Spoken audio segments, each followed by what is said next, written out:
player. Yeah. So what he did right now, he just finished his pitch for the God of Death, and yeah, it's a very elaborate pitch.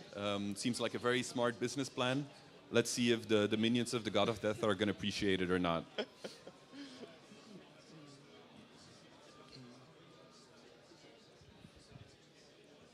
And while you're at GDS, what's your plan for the event? What are your goals here? So in general, for the past year, we've been attending like various game developer events across Europe. And it's always just a great way to get people to try out a game, to get some QA. It's also a great way to potentially get in touch with investors and publishers. We're beyond that stage now. So for us, this is actually one of the last events that we're going to be attending. Nice. And it's, yeah, just, we're here for fun as well, for the most part. Nice. I hope you'll enjoy the event. This was Pepper, then existential platformer by Mostly Games, releasing in April. Not defined yet, but yeah, very likely in April of next year. So thank you so much for coming. Thank you so much for showcasing the game. Also, where can we find your game here at the Indie Showcase? So we're here in the expo area, and if you want to find the game online, we are on Steam, where you can play the demo for free. Lovely. Thank you so much. All right, thank you for having us. Cheers, man. Cheers.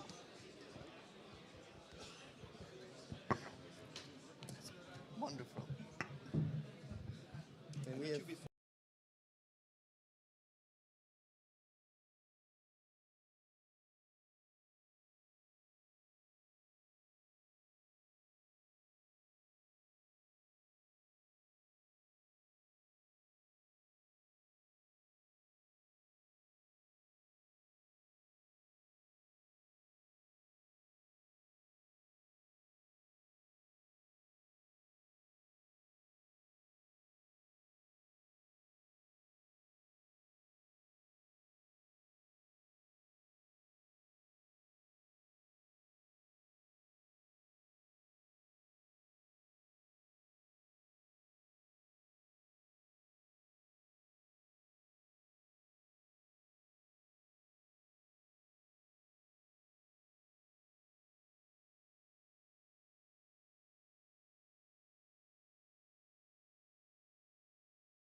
another 1, 2. 1, 2, 1, 2. Wonderful. Hello. Hello, everybody. We continue with our next game called Crimson Capes by Porlock. We have our lovely developer here who's going to play us through the game and talk about it. Welcome. Thank you. Welcome. Thank you for welcoming me. And may I say, this is an awesome event, and I'm always happy to be here with you guys. Thank you for showcasing the game. You're part of the Indie Showcase or Indie Expo here. Yeah. So I know the game. I met you at Game Access, right? Was it? Come again? We met at Brno, right? I think. No, we met last year in GDS 2023. Yeah, 2023. we Yeah, did. yeah, I remember the game. It's lovely. Tell us what developed. How far have you gotten in that last year? So we're 1 year into development, and we've added a lot of stuff actually. So if you'll see how he grips the sword up to the left of the GUI, you can change what you do with the sword, with weapon arts and stuff. Like you can do different stances, different grips, all kinds of powers. So mainly what we've done the past year is to add multiplayer, so you can play with your friend and some of them as a cooperator, and you can also invade and get invaded by other people. Yeah, because we like our PvPs. So what we've done so far, let me just show you, explore the overworld, because we're making it a semi-open world. It's a 2D game, but we're trying to give the players as much freedom as possible. So let's say you're exploring this forest and you fall into a trap. So we have all kinds of ambushes, all kinds of monsters in here. We wanted mainly to surprise the players and give them, something they never expected from a 2D game, like rotoscoped animations, like we have here. The animations are beautiful. How did you make them? Did you rotoscope them by hand, draw each frame? So what we're doing, we have 3D models, and we paint over them, of course. We have 3D models, we animate them, and then we export them as cel-shaded sprites, and we clean up the sprites, and this is our rotoscoping technique. So it will take us like maximum a couple of days to put somebody in. Like it's we have optimized our production pipeline, so the realism of the movements and the smoothness is amazing. I don't think I've ever seen it in a platforming game. Thank you. Would you say that it falls under a certain genre? Well, we're a Souls-like game, right? We're a Souls-like. You have our combat. You have, what you would expect from a Souls-like combat, like blocking, dodging, doing. We have feints. You can feint your opponent. You can taunt your opponents and stuff.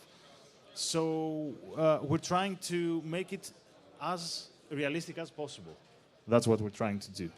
But it's it's not very uncommon to make a 2D Souls-like. No, it's game. not uncommon. What differentiates us is the feeling of sword and sorcery, because we're trying to achieve the atmosphere of Conan, of Elric, of the pulp fiction era of heroes. So how we're trying to differentiate is give the feeling of sword and sorcery, and we're trying to do that with a rotoscoped art and with a general vibe of the area. It also, I smell some Slavic vibes in the art style. Where is this game's setting, or where does it take place? So it takes place in its own universe, right? So you're in a medieval kingdom of sorts, and you are working for the king. You're hunting witches and monsters, kind of like The Witcher. Although, yeah, that's trademark, but we're not The Witcher. So we're literally witch hunters. The Crimson Cape on its back, it has different powers, let's say. So you can absorb the powers of witches that you kill. So, for example, now we have the fire spell. You can see it here. So we can you can set our sword on fire, and fight the enemies like that way. Or do we have a cheat? Yeah. So you can also summon a wolf to help you. Like you have all kinds of spells that you can use. Yeah. We're trying to make it as as fun as possible. And the only way to do that is just give the player more options to do more stuff, you know? That's what I wanted to ask, because the game's name is Crimson Cape. So that means that the cape has some Exactly. meaning in the story, correct? Exactly, exactly. So the cape is crimson because it absorbs the blood of witches, and that's how you get their powers. So that's why the color of the cape. Amazing. And you can play with more characters as the story goes on. Like you can unlock more characters to just not only the greatsword guy, you can get 2 daggers and the guy with an axe. And we're now designing, we're designing all kinds of players because, like I said, it's multiplayer. So we want to give the players the option to play with different characters and different playing styles. So yeah. Can you tell us more about the multiplayer? Because that hasn't been there in the last build, correct? It's a new Yeah, thing. we just added the multiplayer. It kind of works like Souls multiplayer. You have 1 phantom and 1 invader, and we also have dungeons like Chalice dungeons from Bloodborne, where you explore the dungeon with a friend, possibly, but you can get invaded definitely in there. And at the end of the dungeon, there's a boss with a special item, a special loot. So that's how we give incentive for multiplayer to go and explore these dungeons. And for example, this is a boss that we're teaching the player about co-op. So mid-fight, during this boss fight, the other character will come here to help you because we want to show the players how. Now, you see here, he's coming to help us, and you know we're emulating co-op right now, but you'll have it for real in the final game. It looks amazing. Thank you. Another thing I wanted to ask you was about your team, though. Yeah. Where are you guys from? Yeah, How yeah. many people are there? So we're mainly 2 people working on the game. We have a max of 5 people, another 3. We're located in Greece. I am the programmer. I am the main designer of the game, and my partner Kostas is also here. He's working on the graphics and on the pixel art and stuff. And we have another guy for the music, another guy to help us with the fighting and how to tune combat and AI, and somebody else helping with production in general. But mainly, it's just 2 guys working on the game like all day on our free time. So it's basically a hobby. Yeah. It started as a side project. We've made a couple of games before. Kostas is teaching in a university in Greece, game development. I've been working in games for years. I've made a couple of games before this one, but it's not our main. It's not our main job. This is a side project, and we're just trying to make it as fun as we possibly can. I just wish my hobbies were as complex and amazing as this. Like making a huge game like this, it's an achievement. The game looks amazing. When can we play it? When? We have some time ahead of us. We have some time ahead of us, possibly in around a year. Because we want to make it at the best of our abilities, and we do not want to crunch. We do not want it to absorb us of our lives, you know. So we're trying to make it in our own time and as fun as possible. So it'll be out when it will be out, but it's gonna be at least a year. Amazing. So we'll probably get to see you here next year as well, I hope. Please go and play Crimson Capes in the Indie Showcase. And thank you so much, Dimitri, for Thank you for showcasing the having game. me here.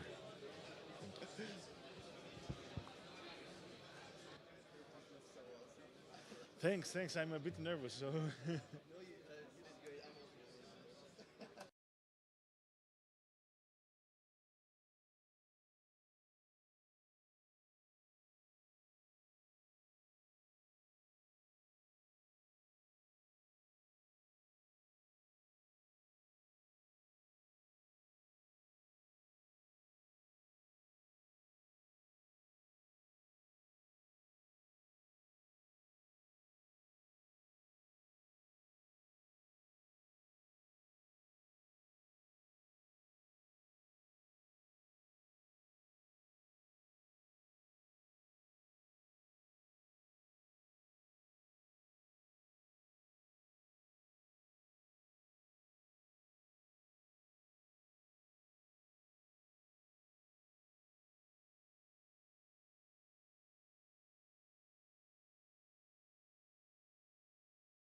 can prepare now.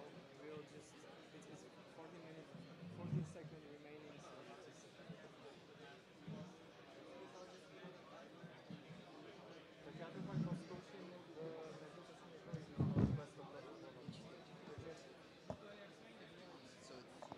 So plenty of time. Is there anything in particular that you want me to ask you? About wish list, Yeah. about investors, say how much money we need. Okay, like let's do the money talk. I haven't seen the game, so I'm really interested in it. I'm sure a lot of questions will pop out when you Yeah. just see it. So it's the Skyland Chronicles, right? Skyland Chronicles. Lovely. Okay, let me see if the mic is on. Yeah, it's on. So let's go. Hello, everybody. Moving on to our next game from MFA Games, That's right. and the game is the Skyland Chronicles. That's Can right. we start playing? Are we on? Lovely. Okay, so hello, guys. Please talk us through the game. Tell us about you. So my name is Mateusz Urantówka. I represent MFA Games team, and we are doing the game named the Skyland Chronicles. It's single-player action-adventure RPG with TPP view about pirate that dies and reborns in a wild Slavic world. I actually saw the gameplay yesterday, and it looks amazing. Like, it's super cinematic. Like, I wonder, there must be a ton of you people working on it. How many of people are working on the game? Not that many. Actually, it's 10 of us, and half of that is full-time, and 5 of us is part-time, so we don't sleep. Nice. Get some sleep, guys. Come on. Where do you come from? We come from Poland, and it was hard to get rest because yesterday we came here to Czech, and we tried Czech beer, and it was so good. So we went to the pub, and sometime went there, and we come at hotel at 2 o'clock. So no rest in our life. You made it in time. It's perfect, and I think it suits your game, right? Because like pirates are sort of connected to alcohol as well. Yeah, room, yeah, it's part of their life, you know. So tell us about the game. What do you do in the game? What's the story? What happened? So We have a little technical problem that happens with games. Oh, it's not our game. wrong game. So in the meantime, you can tell us maybe about the genre, about what you Yeah. do in the game. So the game is based on the book that I wrote in the film school, and I can tell you some interesting story behind the scene. So I wrote that book like 1 year. It took me to write the book, and then I went to the filming school, and there I met my mentor Rafał Kapeliński, who is professor in London Film School and Los Angeles Institute. And after his lecture, I realized that my book is rubbish, so I threw it away. And I forgot about writing for the half of the year, and I come back to it. I wrote the book How to Write, written by Stephen King, and had all of my notes from the lectures that I had with my mentor, and start the game. And I realized that now it's on a different level. And I wrote that book, and my dream was to get to Rafał and ask him to be chef editor of our book. So I called him and told him I was your student, and I received just 5s, so it's the best grade in Poland. And he, okay, I will check it out. 2 days later, he called me and told me that this book is amazing, and how should I help you, because this is like quite done, and what do you need from me? So I asked him to, because he's a director in filmmaking, so I asked him to give those tips that there are in film tips that they are using, but no one knows about it. For example, when you are the sheriff, on the desert. You have your town, and some bandits attack that town, and sheriffs run away, and he's on the middle of the desert, and he is looking back from his shoulders. And that moment, everyone is feeling very tense emotions. And these some tricks that are used in film industry. And I wanted those tricks used in my book and our game. So this game is very storytelling and cinematic. And this is what you see right now on the screen. Thank you for that wonderful story. I wonder how it turned out that from the book became a game. Yeah, so our background is film. So I was a film director in Polish show business. I worked with the biggest Polish stars.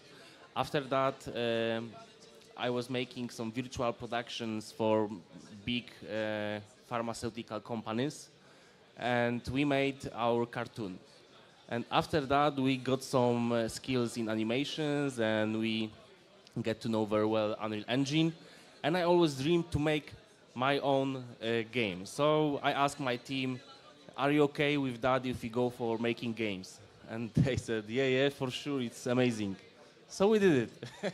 Nice. So what do you do in the game? Like how is the game structured? Is it mostly film and then a little bit of gameplay? No, there is a lot of gameplay and a lot of cinematics. So this is the beginning of the story. So you need to get to know characters, you need to be familiar with what they think. And what we do is something that is very hard, because cinematics takes a lot of time, takes a lot of resources, money, and but we want it that way. We want it to be like movie game, and we want you to be like in a cinema and watch something amazing. And at but this is not just the film, it's the game as well. So there is a lot of combat, there is a lot of stealing. That we are focusing on being theft, like theft simulator. So it'd be lock picking, pickpocketing, assassination from the back. So there will be a lot of such mechanics in the game. Mm-hmm. And we are doing it, and some of them are in our prototype right now. Oh, we can see some gameplay now. Can you tell us about the pirate theme, and why did you decide to make the game about pirates? So pirates, I don't know, do you watch anime? Not a lot. Not a lot. I am fan of anime, and my favorite one is One Piece. Maybe you heard of it. I heard of it a lot, actually. I have some friends who are very addicted to that show. So I grew up with Luffy, and I wanted to give him some respect because of that. So the beginning of our story is being piracy, and he dies, Franco dies, and he will be born in the wild Slavic world. Amazing. So we have a couple of more minutes. So I wanted to ask about the production side. When do you plan to publish the game? What's the plan for releasing? So right now we are looking for a publisher. We are talking with few, and the thing is that we are planning to put early access live next year, 2025, at the middle of the year, and full game will be in 2026 at the end of the 26. But So first we need to get publisher. all the publishers in the room, please come closer and look at this wonderful pirate game. What about, do you already have a Steam page? Are you gathering wish lists? How is that going? Yeah, we have a few thousand wish lists. It's about 4,000. So for the beginning and first game, it's not that bad, and we didn't put a lot of effort in the marketing. It goes very easy for us. So we really appreciate if you add our game to your wish list, because we are a small team, and each wish list means a word to us, and we'll be grateful for that. So thank you guys. Please, everybody, go and wishlist Skyland Chronicles. It looks amazing, very cinematic. I haven't seen a lot of such hyper animated games in the indie showcase, so it's definitely unique over there. Go and play the prototype and meet the guys from the development team. Thank you for being on stage and showcasing your game. Thank you very much. And Franco right now is going to catch the prisoner who ran away, and you'll be able to confront him on the arena. So if you come to us and try our game at the India arena, you can find out how the combat system looks like. All right, thank you. Thank you very much.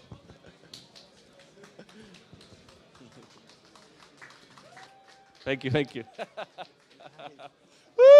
Looks awesome.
next game called Gomer by Team Ruby. We have two developers here. Could you guys introduce yourselves? Hey, my name is Adam, and this is my colleague Kuba. We are from Team Ruby, and we are going to show you our little game called Gomer. Okay, so Gomer is a roguelike game, so you do runs, and each time you die, you start from the beginning. You select levels that you travel to, and these levels are filled with gnomes. And in this world, you're kind of like a gnome, like gnome, degnomer, that's the word. Your job is to get rid of the gnomes. They are like annoying creatures nobody wants in this world, so it's your job to grab a bow and kill them all. What's gonna help you is effect cards that Kuba does not have right now, but when they will be shown, we'll talk about it. And these effect cards help you with your gameplay. They could range from something like damage upgrade, or they can be something crazy like if gnome is killed, he explodes or something, and you kind of create combinations of these cards. And yep, here's shown the card opening. So here you got a swiftness, just some basic cards we've talked about, and yeah. So now he got only multiplier cards. So there's no crazy effect right here. So we're gonna wish that we see some effect in the next level. Here you can select which level you travel to and the reward for it. So, for example, the blue packs are the booster packs for the cards, and you can also choose to pick coins, which you can use to buy things in shop or buy these buildings that you see on the map. Those buildings are spawned randomly on the map, and once you buy them, they become permanent, and you travel with them to the next levels. We've also started working on a system where you can gain like a building card from the pack, and then you can place it anywhere on the map where you want it. Adam, I'll just stop you right there. I just have a question. Why are the gnomes so evil? Why are you killing them all? Like, it's the same question. Why are we killing like cockroaches and stuff in the real life? Because they fill our homes, and we don't want them. They're just, you know, nobody wants them. So you're protecting your home as a mighty knight, right? Yeah, you're protecting your, let's say, local town or local forest that is like filled with the filthy gnomes. Before we started, we were talking about your inspiration. Could you mention something about that? Yeah, so the main inspiration for the cards in the game is actually pretty funny, because when we were working on the game, we didn't have like any idea that we will have these cards in the game. And once we were out shopping for Magic the Gathering cards, and then it struck us like, oh, what? This is actually pretty fun. Like, you open a pack, and you know, the thrill of the randomness of the cards. So we went to the game and implemented the booster pack opening to the game. Lovely. Now we saw some of the game. Can you talk us through your development and your production? How many people are there working on the game? Who are you? Where are you based? Yeah, we are a pretty small studio. We are only 3 developers. There's a bunch of guys helping us, but the developers, we are 3. It's me. I do the programming. Jakub, he does all the graphics, and we also have a second programmer that is here with us on the stand right now. And you know how it is with indie teams. So you can just do one thing. Most of the time we do like general stuff. You don't know what you're gonna do that day. One day you're programming, and the other one you're making music or something. Yeah, of course. We are all Swiss knives in this indie game industry. Can you tell us maybe about how long the game is? What size or scale can we expect? Okay. In this demo, the run could be like 10 minutes, but in the full game, like there will be areas, and each area will went with the boss. and these areas you could rush through them in like 10, 15 minutes, or you could take a longer time or to pre-balance your build or something. But the areas get progressively more difficult and probably longer. So the run is endless. So if you can handle it, the run can be endless. Thanks to that, we have a lot of these effect cards and a lot of different combinations. There's a lot of like unique play time, so it doesn't get boring fast.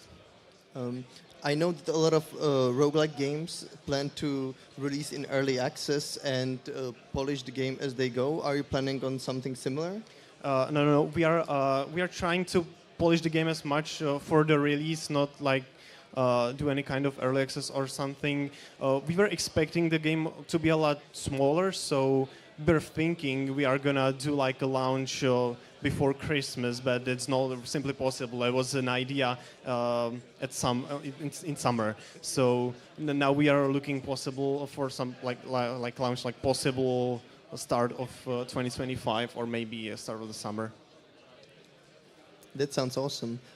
Now, let's get back a little bit more back to the game. And can you tell us more about the gnomes, where they come from? Is there more enemies that we, other than gnomes, that we can expect?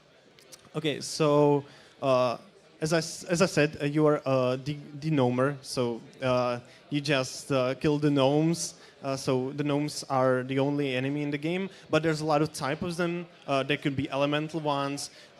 We see a lot of like races that are based in a single region. For example, we will have like a water region, and there will be water gnomes that are that have like water features, that they live in water. So we have a lot of these like types of gnomes, each having different attacks, and yeah.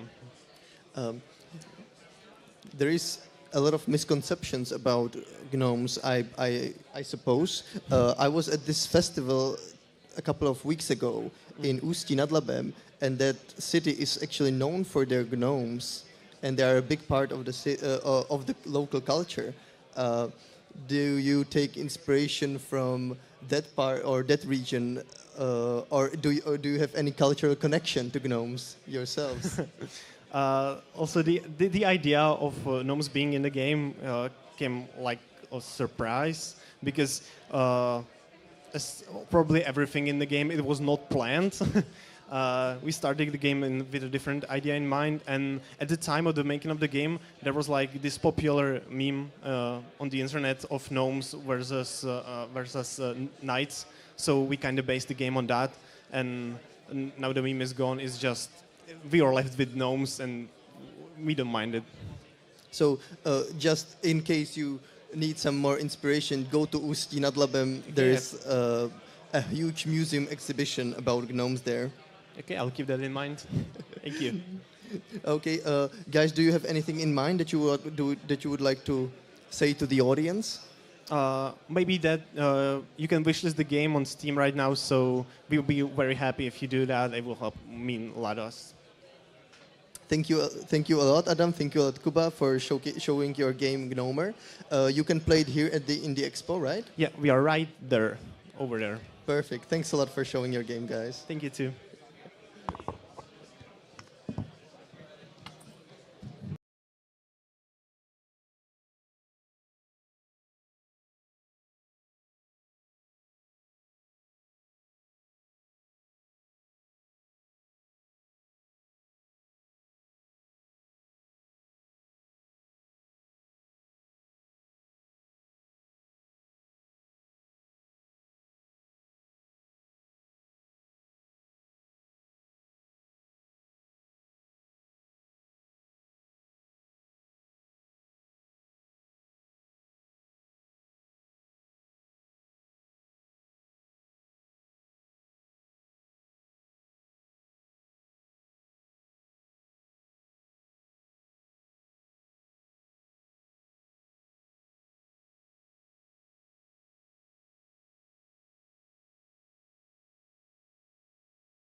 Hello, guys. Hi. We're continuing with another game called Unnatural Worlds by Tomáš Malý. But you guys are not Tomáš Malý, right? Tomáš Malý is here, and I'm Jan. Nice. Hello, guys.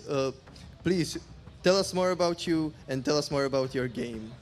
So, Unnatural Worlds has been in development for 10 years already. It's running on our own engine, made by Tomáš, and we aim to make a grand-scale RTS game that's focused on macro management instead of micromanagement. It's we talked a little bit before we started about the size of the game and its unique feature, right? There's like normally RTS games are played in a plane. Correct? Exactly. As you can see now on the video, we can select different types of 3D maps. So the game is played on different shapes of 3D maps. It can be any shape, you can make anything you want. There is a tortoise, there is a triangle, there is H2O molecules, so literally anything. What's the how realistic is the game in general? Are we playing on? Is this supposed to be planets or is it more stylized? It can be anything. It can be planets. It can be whatever, like a tortoise. It can be a dragon, whatever. Like you can make any shape. Actually, you can even import your own models. So it's up to the player to decide what shape does the planet is. Yeah, exactly. There's like many pre-made shapes of the planets, and you can upload if you know how to work with 3D software. You can make anything. There is a skull, for example, as you can see. So it looks really awesome. You can see on the lobes and everything. So It you looks can just play awesome. on the whole skull. So I wonder on the skull we can put some characters and move and do some RTS classic stuff. Basically, our RTS starts as every other RTS. You build your base, you build your buildings, production, and in our game we want to focus mainly on economy. So the buildings, it really matters how you build your buildings in the game. It matters where you build them and in what order you build them. Because we don't have a technology tree. There is no technologies like you are used to, like, I want to advance to the next age. No. The way you advance is by getting other resources from the map. So if you want to build advanced units, you need to get better resources. And the way you get better resources is take control of the map, basically.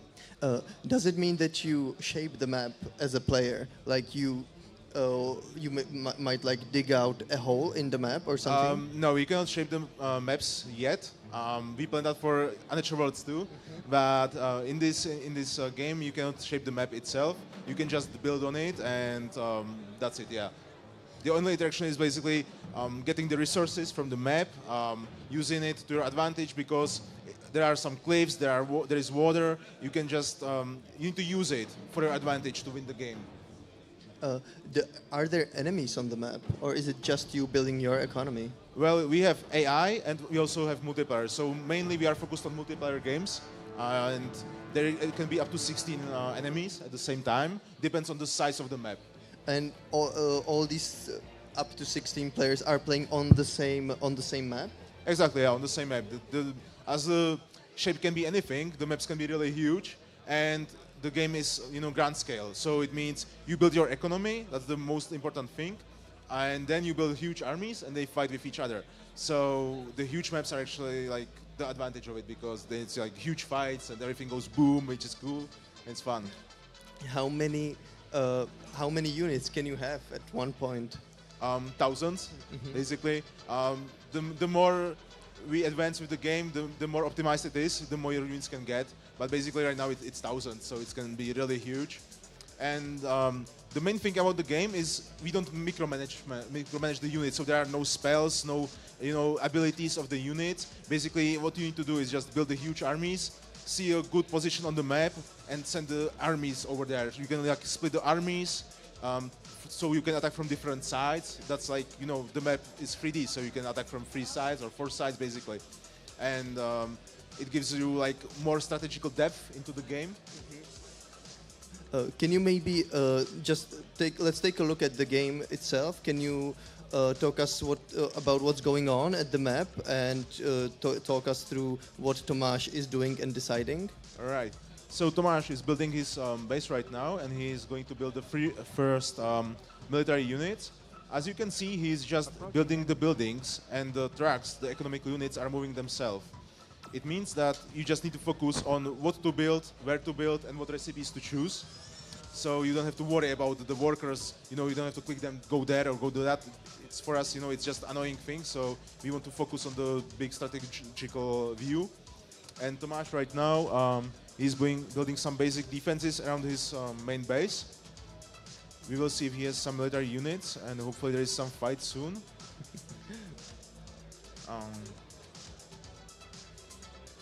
Approaching enemy.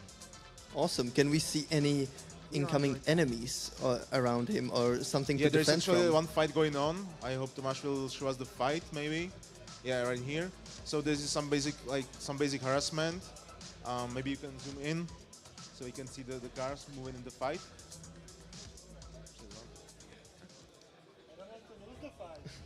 Yeah, let's just show some fight. Come on. So there is like the enemy is approaching us to harass the economical workers, the trucks. So what Tomáš is doing, he's just shoving him off to not lose, you know, the base or anything. And as you can see, this is just armored car. It's the simplest unit, and they are just shooting lasers on each other and then going boom. Yeah. That's awesome. What do you plan for the game? How big is the game supposed to be? When is it going to be finished? Well, we hope to do a demo in January next year, and then in 1 year we are hoping for early access. However, we still need to finish the campaign. There will also be more races, at least like 3 or 4 races in the game. Right now we have just one, the humans, or like future humans, because the game is kind of sci-fi or in the future. So you have like androids moving, you have, you know, some hovering vehicles and like that. So in the future we begin to make some more factions in the game. So I think like in 1 year we should have early access, hopefully. Well, best of luck with the early access and with the demo as well. We can play it on Steam, I suppose. Yeah, it will be available on the Steam since the January. The demo will consist of the few maps, and as you can see, just this fan faction. You will be able to play multiplayer or against AI, and hopefully you will like the game. So you will wishlist us on the Steam. Well, definitely go and wishlist the game already. Yeah, sure, do that. Where can we find you in the showcase? So we are in the booth, like over there. I don't know how to. We are basically in the middle of the Indie Expo, so you can see us there, and you can try the game out. It can be like, it's a fast game. The game usually takes up to 20 minutes, so I think definitely you can at least, you know, try to finish the game fast. Like usual RTS takes a long time, but in this case it's really up to 20 minutes. So I think it's not that much time to try it out, and I think it's worth it. As you can see, there is bigger fight going on. There are like many units that are just harassing each other. So the thing is that you don't have to focus on the units themselves. You just need to focus on the base building and just send the big army somewhere to like show off the attack from the enemy. Is there what's your inspiration for the game, or where does the idea come from? Well, we love RTS games. Me and Tomáš, when we were young, we actually studied in high school together. We always played RTS games all the time, but as we are getting older, our APM, like clicks per minute, is really low. So we thought like we cannot play StarCraft 2 anymore, or you know, games that require too many fast reactions. So we thought like, let's make our own game that is not based on APM, but more like how you think about the game and how you plan for the phases of the game. And that's why we are making Unnatural Worlds, actually. Well, Unnatural Worlds seem awesome. Please, guys, go and play the game in the expo. Thanks a lot, Honza and Tomáš, for showcasing the game. I can't wait to play it myself. Yeah, come and try it out, and wishlist us on Steam. Check out the demo in January, and hopefully in 1 year, early access for you guys. You will hopefully enjoy it, and see you around. Yeah. Thanks.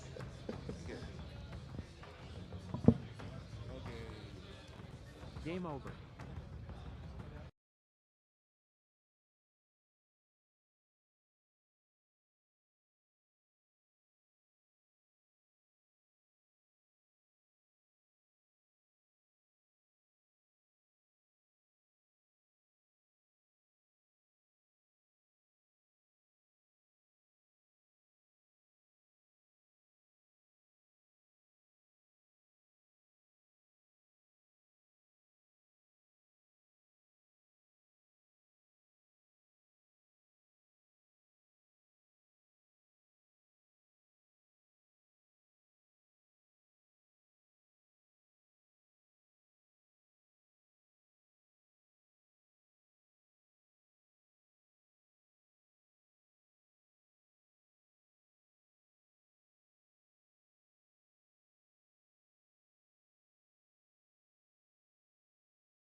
For our next game called Tribe Nation, we have a developer from studio Random Worlds.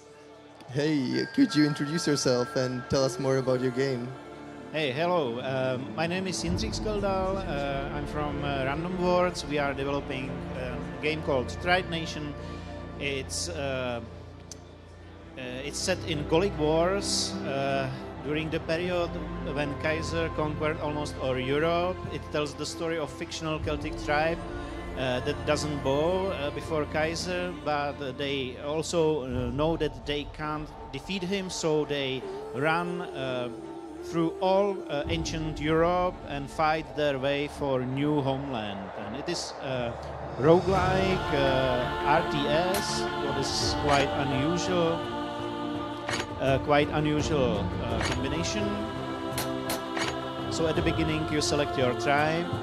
The other tribes unlock when you play the game again and again. So all the tribes are fictional? Sorry? The tribes are fictional? The tribe is fictional. Not all tribes are fictional, but this one is fictional because the reason why Kaiser conquered Celts is that they were highly organized and they learn, while Celtic doesn't learn and they were fragmented. So you can select. So I give you some brief introduction what is happening here. So you go from one battle to another battle. They happen only on one screen. So you have your troops on the left side. You have a camp. You need to conquer enemy camp. At the bottom of the screen there are random battle events. Now I'm lost in fog, so I lost control over my units. You can assign a hero to your troop. There are two kinds of heroes. One hero is a warlord, is marked by a boar in red field. The second type of hero is a druid. Druid is marked by butterfly in green field. They have special purposes in the game. When you have a when you have a druid assigned to your unit, you can do several things like control sacred places. And if you control sacred places, you also control random battle events. So you usually start your battle by controlling sacred place, and then you concentrate on your enemies. So each battle ends with there are two kind of end. If you defeat your enemy in the field, you can leave battlefield with some minor loot. But battles are not made for minor loot, so you conquer your enemy camp, and when you conquer your enemy camp, you can choose your loot. There are three kind of loots. Normal loot. You can pillage your enemy camp normal way with some normal loot. If you want higher loot, you need to accept some penalty, or if you want bonus, you need to accept minor loot. So I take this one. You mentioned that the game is randomly generated in some ways. Can you talk about what sort of random generation is in the game? Yeah, the hex field is randomly generated, loot is randomly generated, also the loot is randomly generated. Almost everything what's possible is randomly generated in this game. So now we are in some management screen. In the game you go from one location to location, and at each location you can have a battle or some trading post, or you can experience some adventure. This is sort of D&D adventure. You are in situation and you choose some option. Between battles, it is a good idea to manage your tribe, so you can recruit some new soldiers. You can feed your unit. If you feed your unit, they can charge during battle. You can create new troop, but I can't because you need 100 soldiers to create new troop. I have just 88 soldiers. So you have 5 kinds of resources in the game. The first one are coins.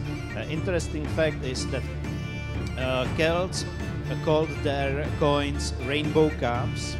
The second one are men. You need them to create new troops and recruit new soldiers to damage troops. Food.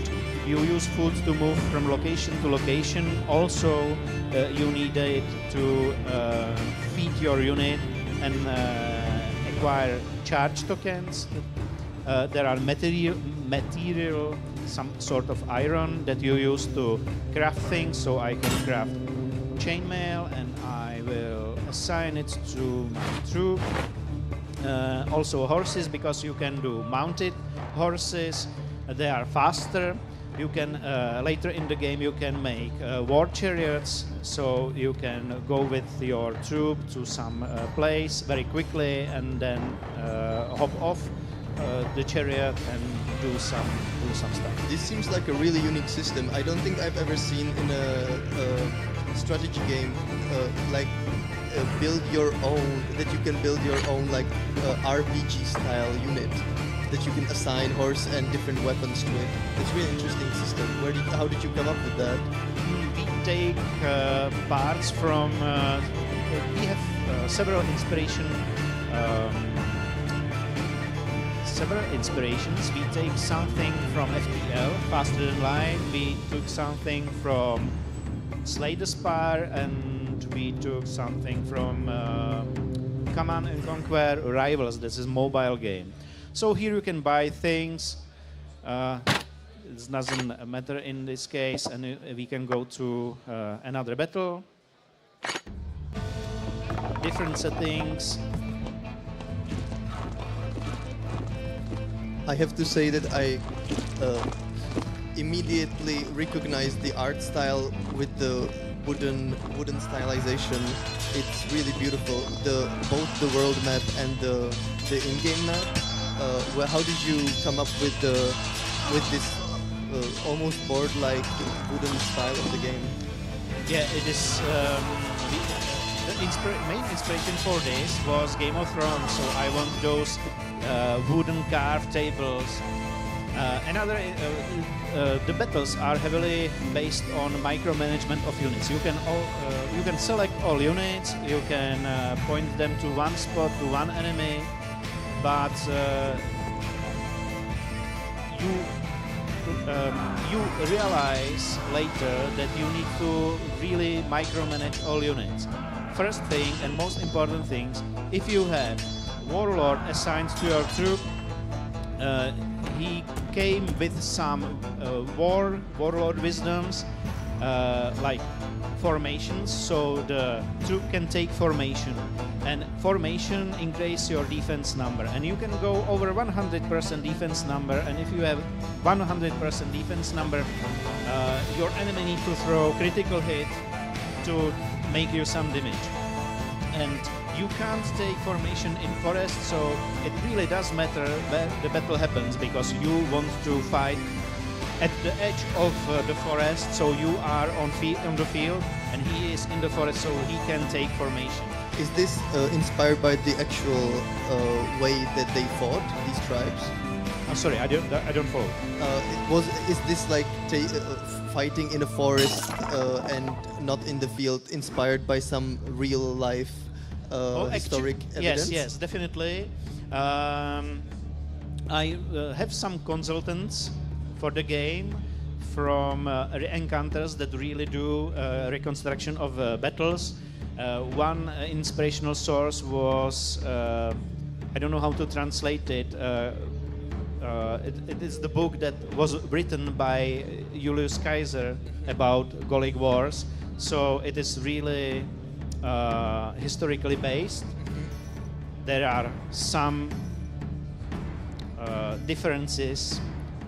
This specific, this Celtic tribe can learn, and so they learn everything that cross their way, and that's why they can survive.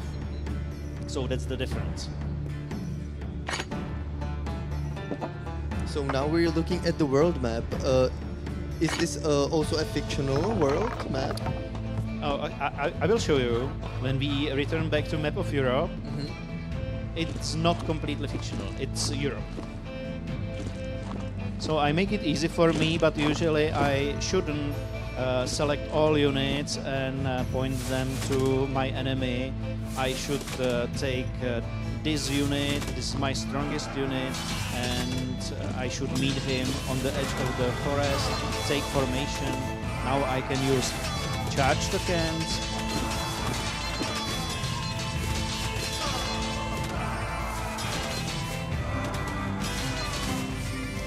So on the side we can see the health of the troops, right? Yeah. This one, this is a health bar of the troop. This is also a health bar of the troop, but the camp itself has double bar, and first anyone can take health from first bar or lives from first bar, but from the second health bar you need to use close or melee units. So you can't conquer any camp or something, some other building just with range units. All right. So here, to your question, you are on this map. Haha, I have some buggy here. So you are on this map. Wow. You see all Europe, and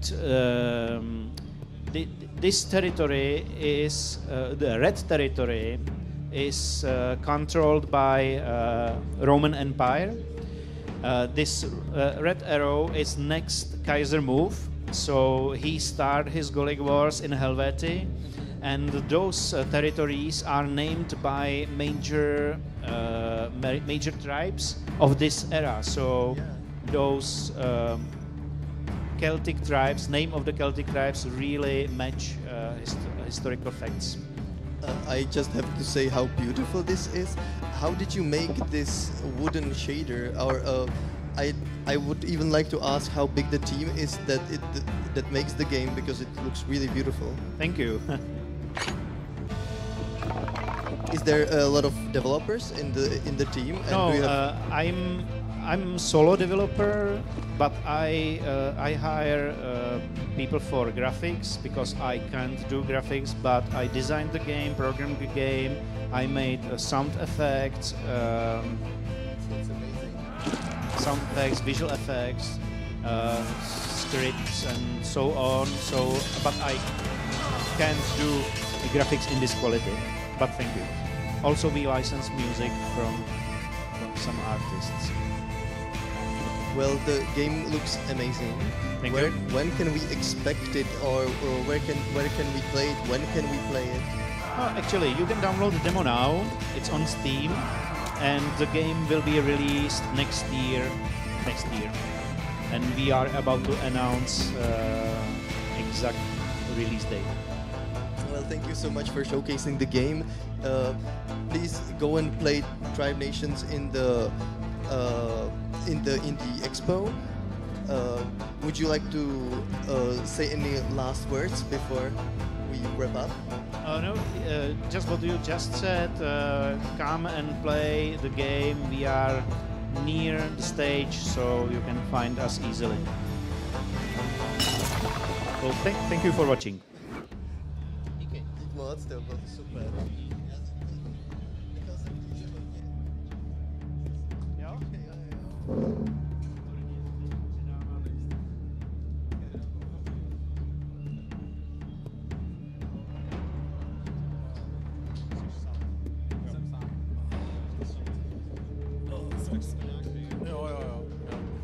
Dobrý, jo.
Welcome to our next indie showcase, game showcase. The game showcased in question is Zombie Hunter, Redneck Zombie Hunter, Redneck Zombie Hunter, which pretty much says it all. And I have Pavel Strnad here, who will show you the gameplay and talk a bit about his game. So let's get to it. Okay. So the setup of the game is that you are in the world where the zombies are like normal, fun to be hunt. And the rednecks are, instead of going over the weekend to hunt the ducks, they are going to hunt the zombies. And what is changed here is that you have bosses that you need to track down. And it's not about to shoot them down, but you need to find unique way for each of them to be hunted. So this is not a shooter game, it's like really more like hunting experience with a little bit of twist. At the beginning we need to pick some food, so there is a little bit similar system to Valheim. By food you increasing your HP and stamina. Then there is a can that you can use to create a distraction. Zombie have a hearing and seeing system, so you need to duck down and go into the bushes so you are not visible. Which you can see in the right bottom corner, how far they see you and how much noise you create. So if I go like that in silence, and I will just go around him through the bushes, I can do like mistake. So when I do something like this, they can start to see me also faster. So there is like some space to do mistake, and the game will be like a little bit forgiven. Here you have the heap of enemies that will actually be spawning and attacking you, so you want to definitely avoid that in this stage, because we have only machete. So I will go here through the bushes. There are not so many enemies, I can simply walk. And now I can get the hunting experience. So I can switch to the small cold with the scope, and I can start to shoot them. So that was the headshot. And there is a second guy. I can a little bit zoom. Another headshot. Reload. This is a recipe, so there is a lot of crafting and finding of items. So this is a recipe I need to use in Workbench. And what is very nice thing, I think, is this feature, that there is a house in the game, and that house you can fly over to your space. And this is actually your crafting station, and it have also miniguns that will protect you. So if you get to the situation that there is a lot of zombie that will hunt you down, you can simply bring them to the house and he will take care of them. So, okay. So you're a sci-fi redneck. Yeah, is it like you see the machine guns here? Yeah, and they will take care of you. So when I go to the house, I have here a bench. I can create the silencer. I need those 3 items to be found. And I can here adjust my weapons.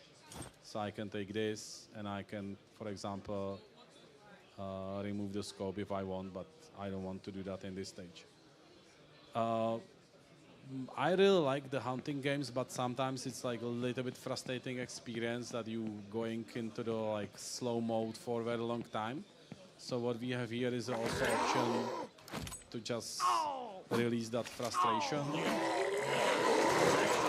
The only disadvantage of that is that you create a lot of noise. So with all that noise, you get a lot of zombies, but we have the house here, and the house will take care of them for us. Yeah, very nice. This is a very small demo. This is what we built in last 2 months. Excuse me. This is what you built in last 2 months? Yes. With how many people? 8 people. With like a blank canvas to this? Yeah, This yeah. is 2 months. Yeah. It's crazy. Yeah. Do you sleep? No, it was a regular working hours. Okay.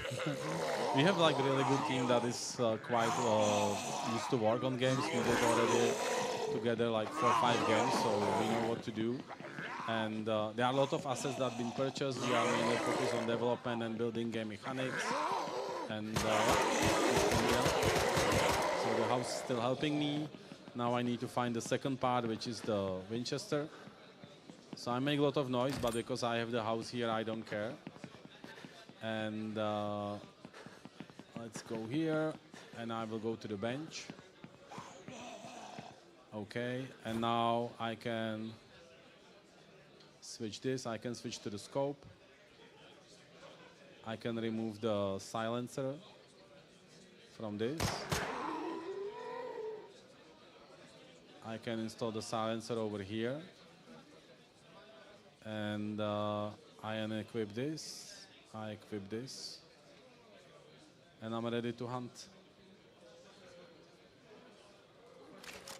Okay, so now the advantage of this weapon is I can shoot here.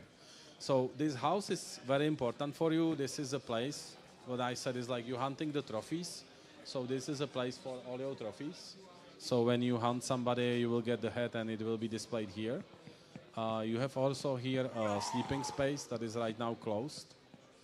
So there will be like place that you can enter later and you can sleep there and rest yourself. And I can use the scope over here. I don't see the boss here. So we can go, okay, and we can start to have some fun. So another headshot. And the goal of the game is to hunt all the bosses? Yes. And I will show you the one boss we have, because it's only 2 months, so we have only one boss as a prototype. But the idea is that every boss will be very unique. So, for example, this boss, I need to hit him for a certain damage, then he will flee away from me, and I need to track his. I need to track him and cut his head off. But the other bosses, I need to, for example, another boss is like zombie biker that is going to hunt us on the bike, and another boss will be like some kind of like big octopus that I actually need to use the harpoon to bring it in and so on. Like each boss will be unique. There are planned 15 bosses, and for each boss you need to find a strategy.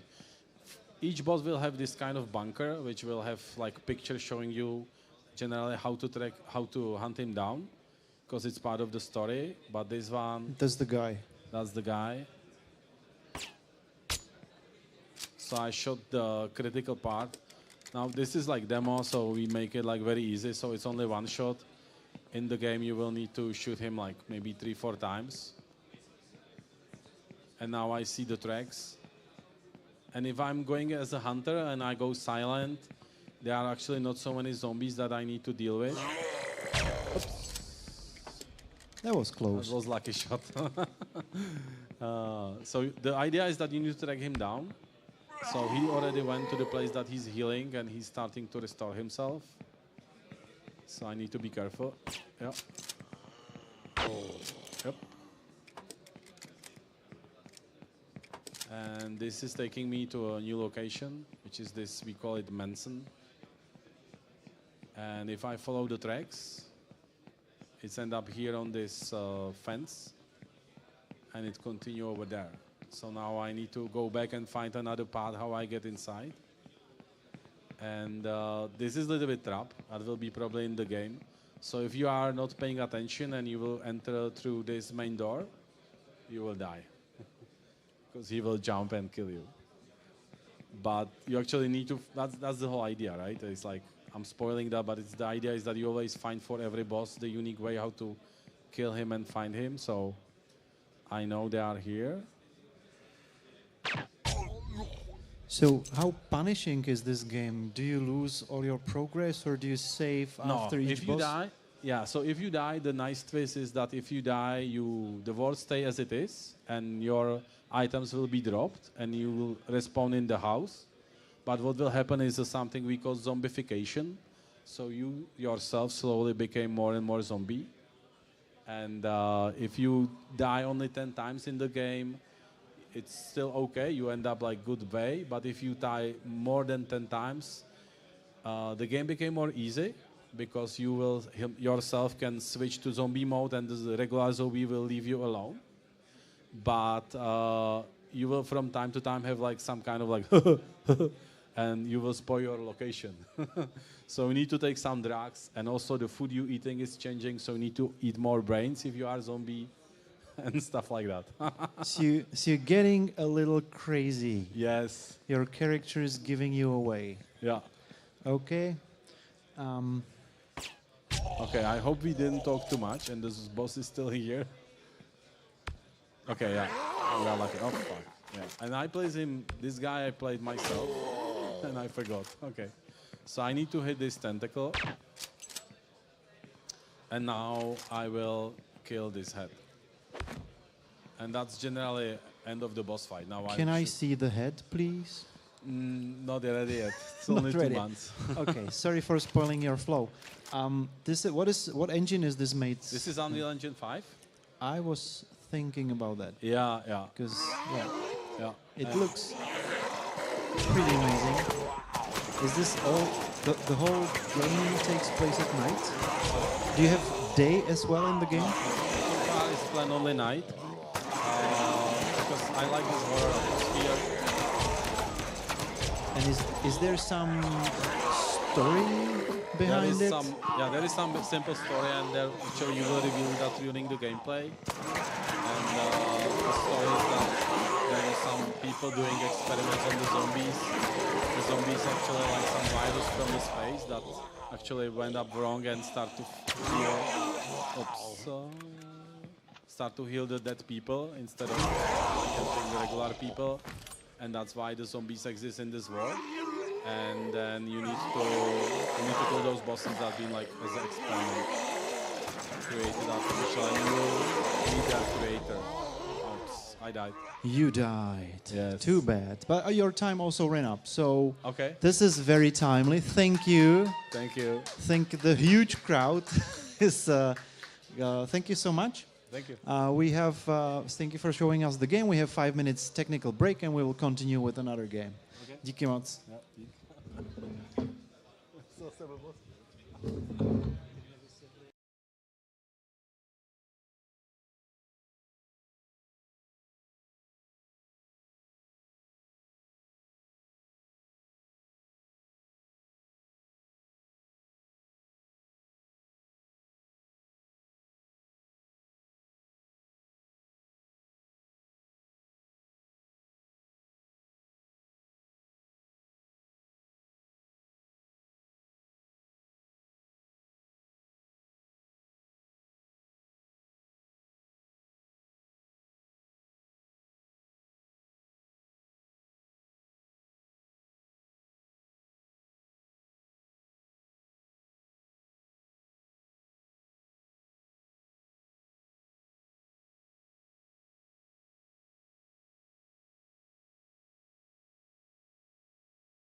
next game that we'll be showcasing is Machinicide.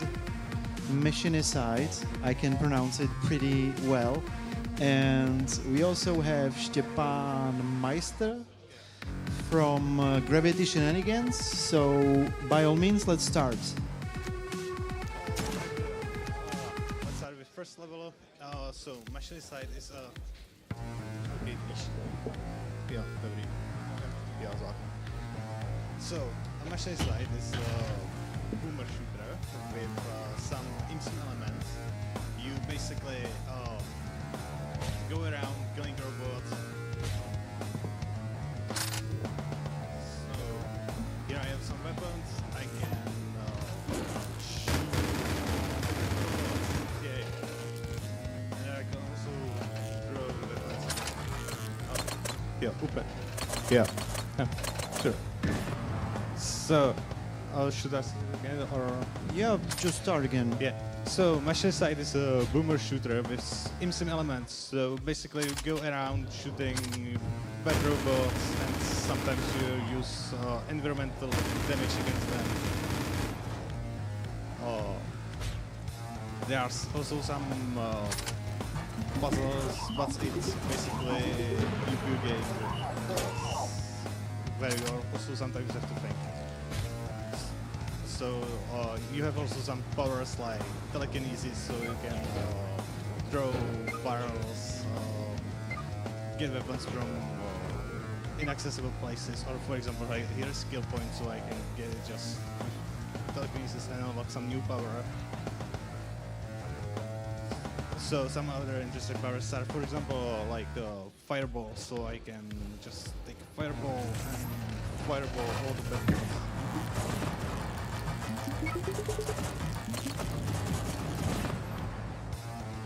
And as I said before, there are some environmental elements, so these are oil barrels. When you shoot them, they leak some oil and you can burn it with fireballs or some other fire areas.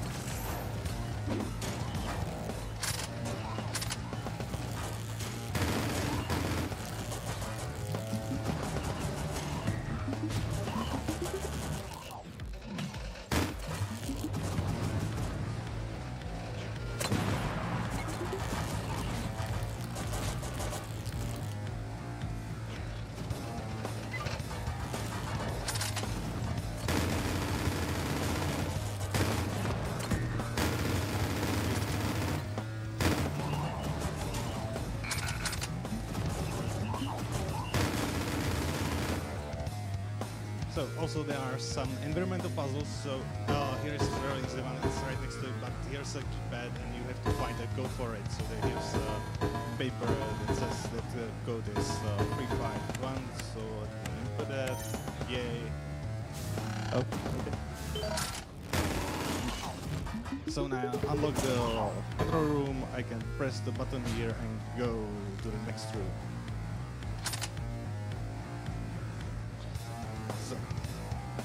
Here I got a new power-up called Piñateator. So all the weapons in Machinicide are one use only. So to get new weapons, you either have to find them or use the Piñateator. So you basically mark a robot and turn them into confetti and new weapons.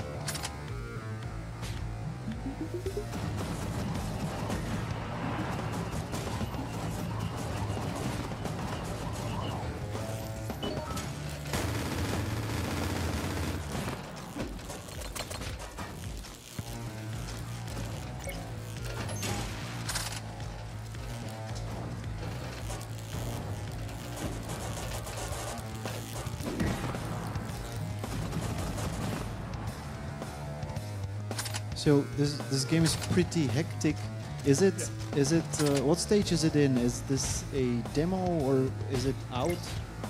It will be coming out this February 17th.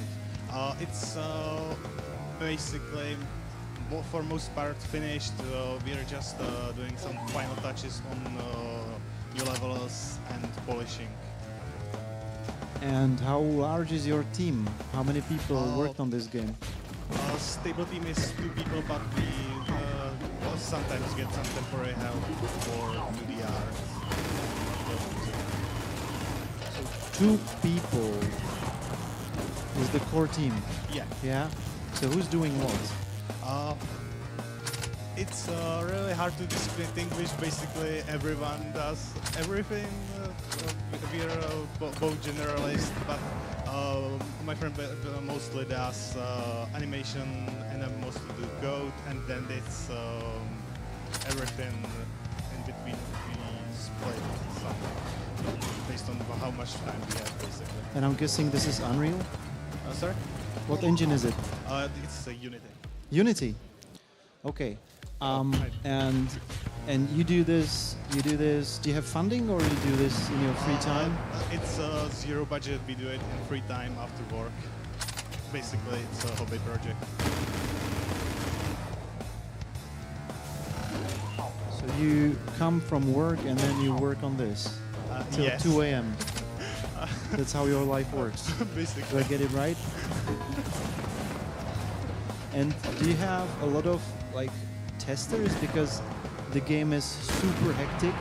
And I'm thinking, is it just you because you're the designer and developer of the game? They always are super great in their own games, and then some other person comes in and just gets obliterated instantly. So I'm thinking, yeah, it's kind of hard. We're trying to nail down the difficulty by showing to friends and some random people to nail down the difficulty. Currently, it's pretty hard and hectic, but we're trying to pin down ideal difficulty, so most people have a good time. And also, I'm playing on hard difficulty right now, so the projectiles are a bit faster than for normal player, and also more robots are shooting at the same time. There are limits on the lower difficulties. do you have any particular game that inspired you to do this, or is this just out of nowhere? Basically, it's inspired by some shooters. Mostly it's similar to Doom and Prague 2017. It's something weird in between, I'd say. Okay. And what do you so it's so you probably do play testing, right? Because you mentioned some players yeah, but struggle, some nothing players don't. too organized. Basically, just randomly showing to people. What is your most common feedback for the game? That is too hard. It is too hard. Yeah. Okay. It looks very difficult. I would definitely decrease my difficulty if I was playing this. What was your biggest challenge in developing this? Well, I'm not sure.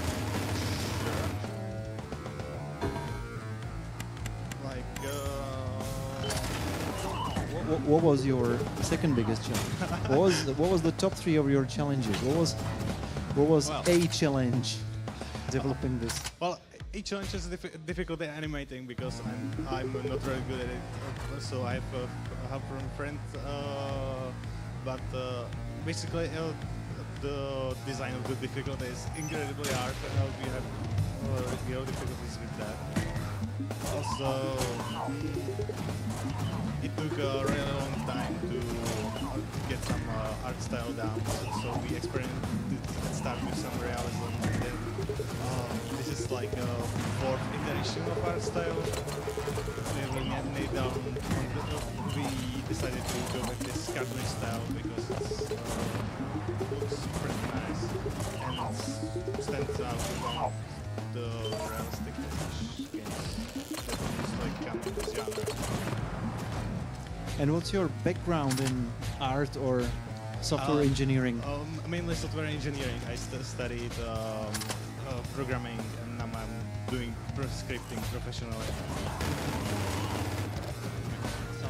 Some artist? Do you have an artist in your team? Yeah.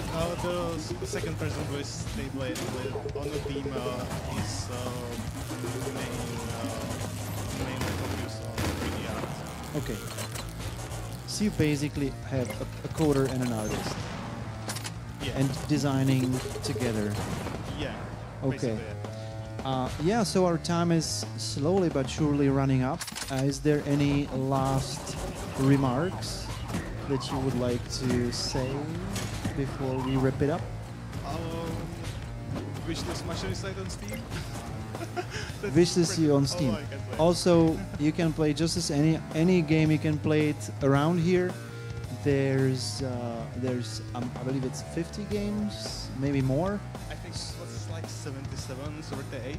77, over 70 games. Let's settle with over 70 games. And yeah, so this is it for Gravity Shenanigans. Thank you for showing us your game. Thank you.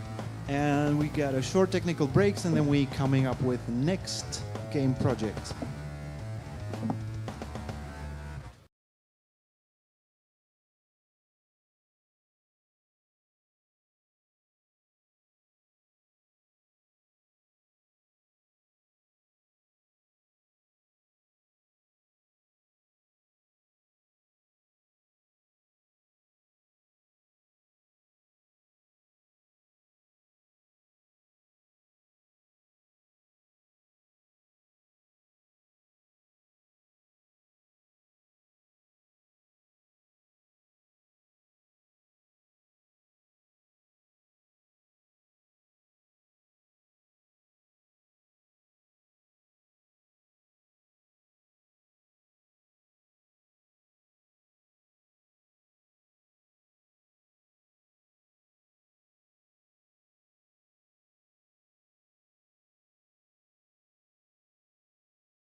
Thank you for coming.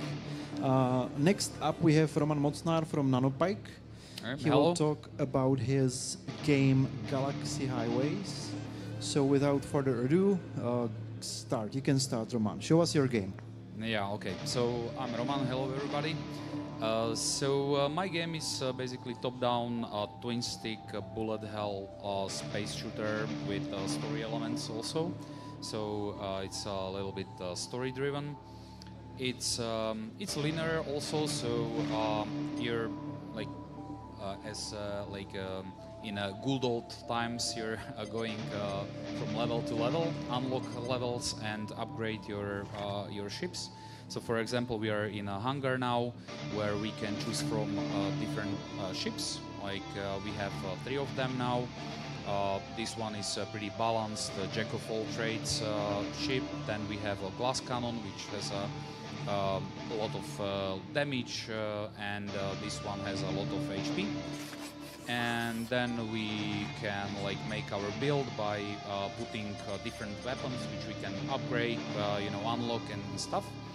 And so we can put them like on our ship like this, for example. And now we see like what our weapons will be.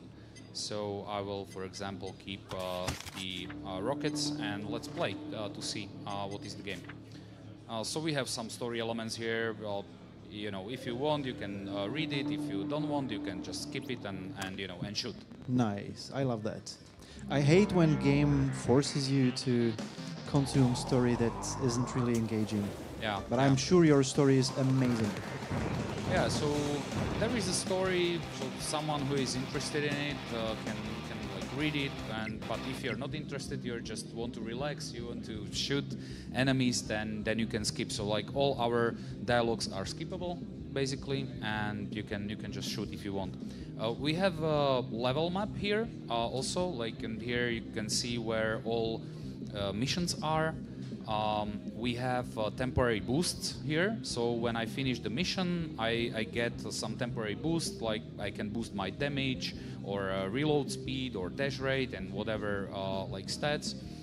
And then like we have difficult missions and like standard missions. So like before I go to approach a difficult mission, I need to have some boosts basically to be able to to defeat them. And so there are different enemies with different weapons. So for example, some of them have these explosive rockets, which I need to keep out of their range. Some projectiles are avoidable by destroying them. They're like usually those homing missiles like this, so I can destroy them. Okay, but some of the projectiles I need to avoid. I have a dash, so when I'm in dash, I'm invincible. So that's how I avoid projectiles here. And so between the missions, I have these waves of enemies spawned by some special enemy defense system here. And those enemies, when I kill them, I can collect HP crystals here to replenish my health, basically. So that's what I can do. Also, to replenish my health, I can do some optional missions, like, for example, here to get 100% HP. So now let's do some missions.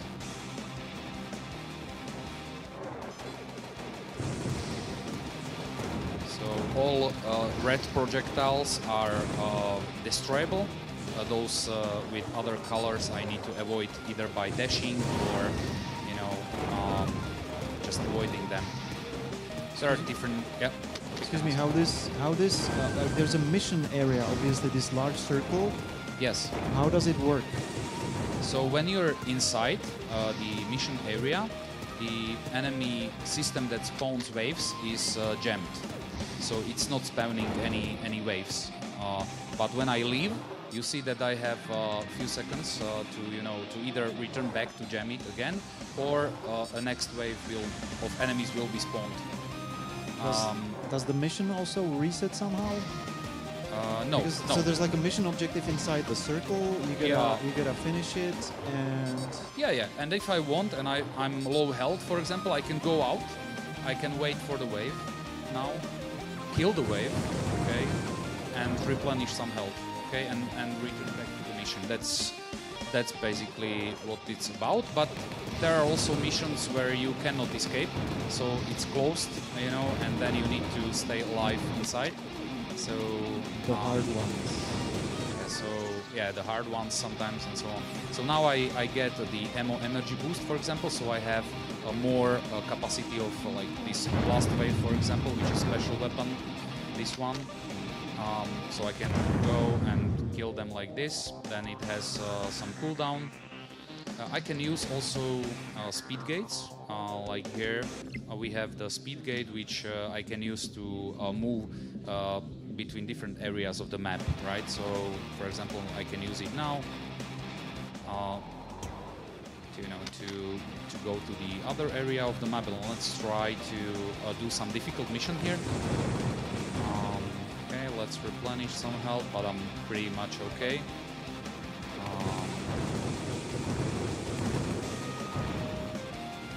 What happens when you die?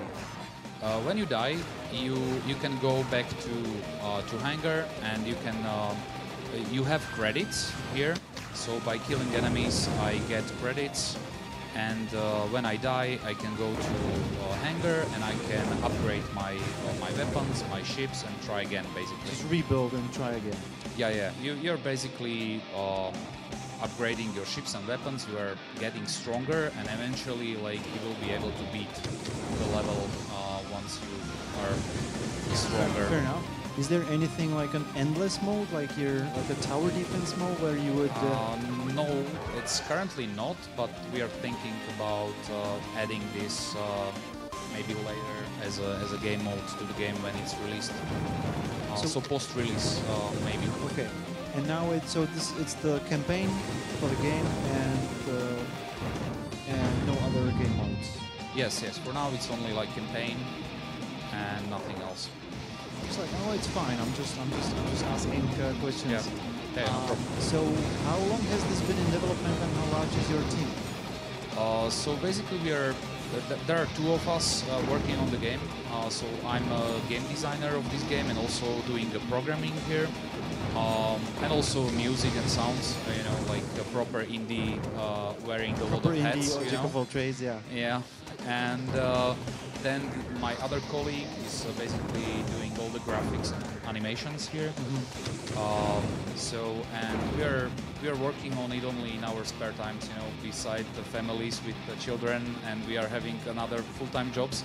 So it's taking a long time, you know, to develop this. Yeah, how long? So it's now like 5 years 5 in years. dev. But It looks pretty polished, and I've played it on Game Access last year. No, it was this year, and it was pretty neat experience. Pretty solid gameplay feel. Also, you're the age where you can remember Galaga. Is it? Yeah. Is it like a heavy? Because if it feels like has a lot of like inspiration from that game. Am I on the spot, or it's just not true? Yeah. It's I haven't played Galaga to be honest. I know the game, but I never played it. So you know, but I was inspired by a lot of retro games, you know, like other shoot 'em ups, like for example Tyrion, if you remember it, or also the other games, and some even like modern shoot 'em ups, like for example Stereden is a quite good shoot 'em up, also developed by I think French developers. I think also like there are two of them working on this game. It's really pretty good, but it's just a side scroller.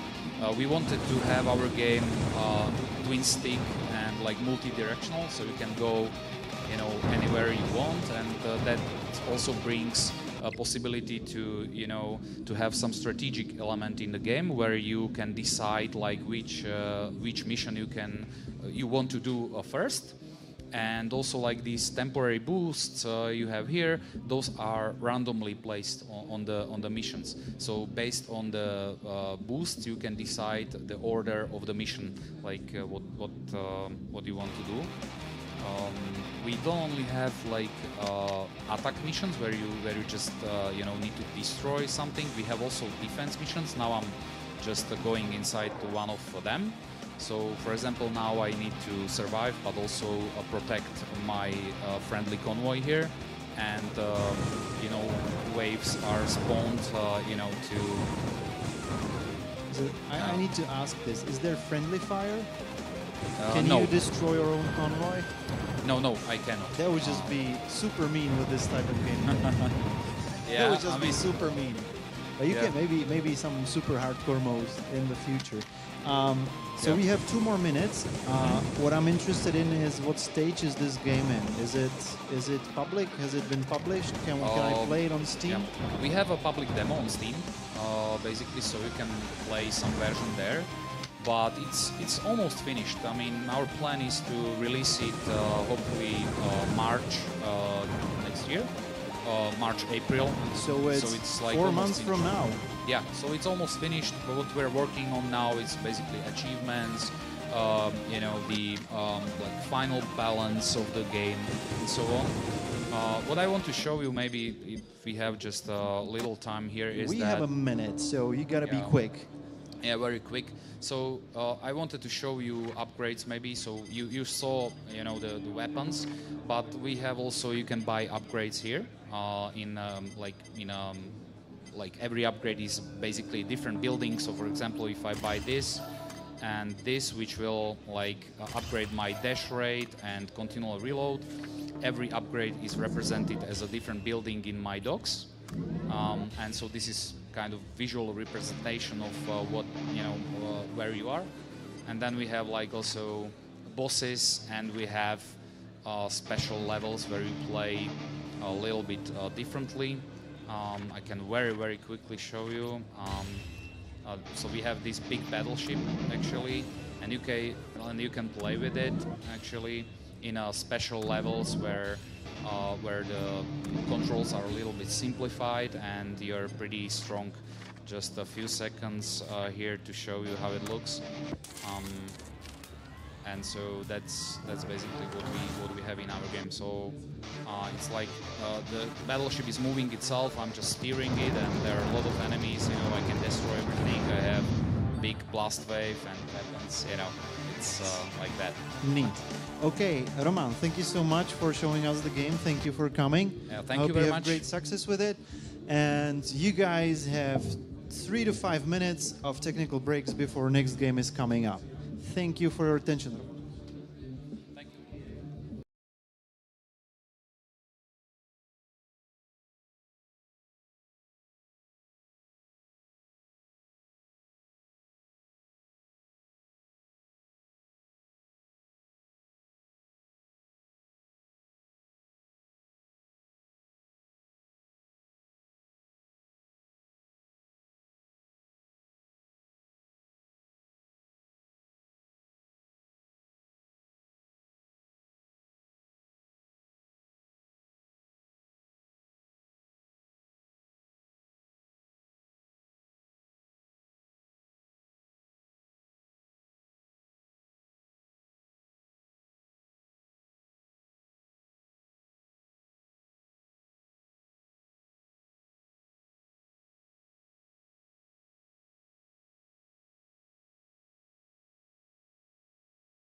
All right, guys.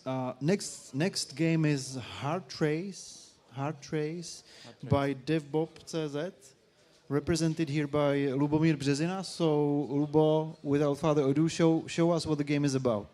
Okay. Hello. Today I introduce my game in Czech language. Is it okay for you? This is English stream for Steam, so if you can do it in English, it's better. Okay. But if you can't, I can't really force you, can I? I prefer Czech language. OK, tak vítejte na mé prezentaci Hard Traceu.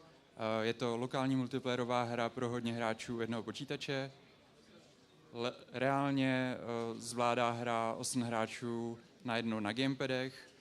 Jestli budete chtít se přidat do hry, tak tady jsem dal 3 gamepady. Volně se můžete přidat do hry a vyzkoušet tu hru zároveň se mnou. Na stánku tu hru provozuju v 12 ovladačích, takže můžou si zahrát vlastně všichni hráči, kteří jsou u toho stánku. Hra je silně inspirovaná Tronem a Portálem.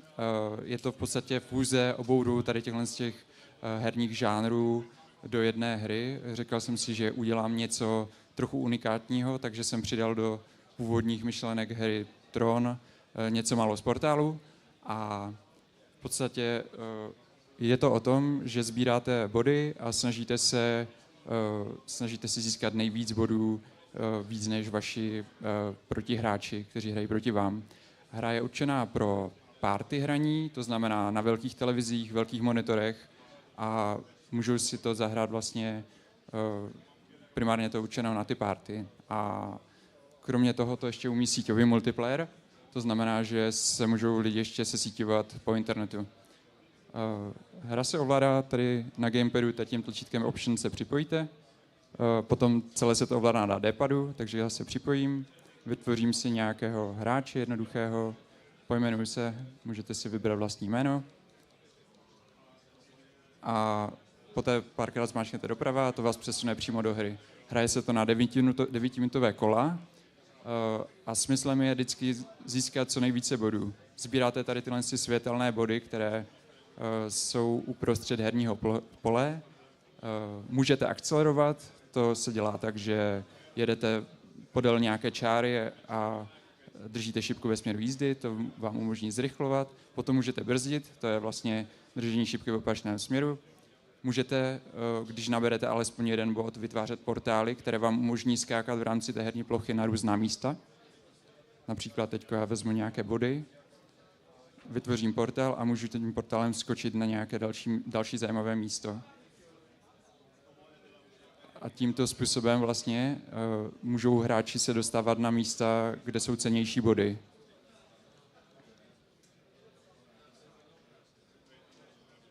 Takže tímto způsobem. Vlastně jde o to hrát proti ostatním hráčům, vyblokovávat jejich tracery a získat tím vlastně převahu na herní aréně.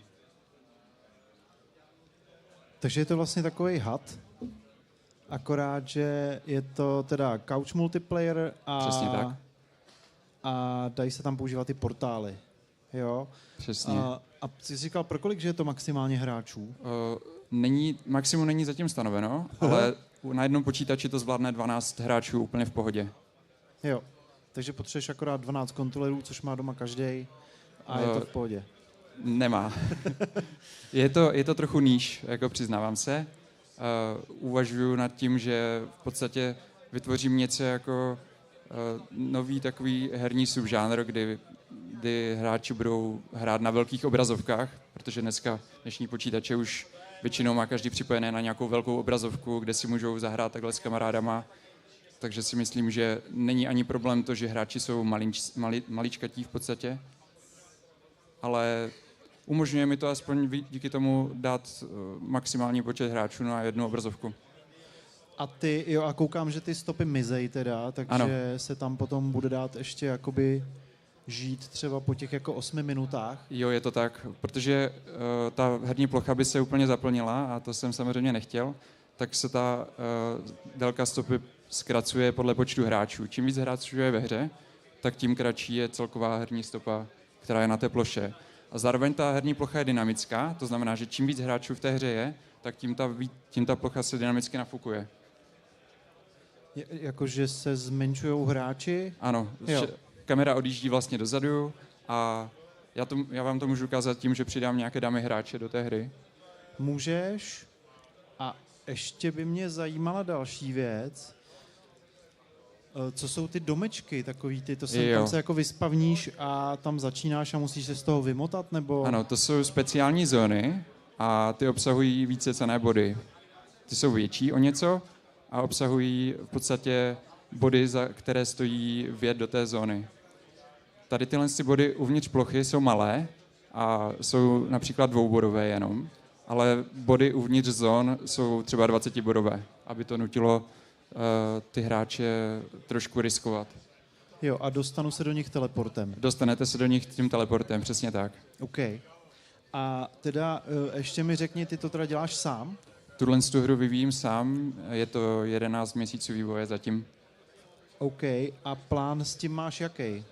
Mám plánu to vydat na streamu, teda na Steamu, teďko v podstatě chtěl bych stihnout léto, konec léta. A chceš si to self-publishnout, nebo řešíš nějaký jako publishery? Zatím self-publishing.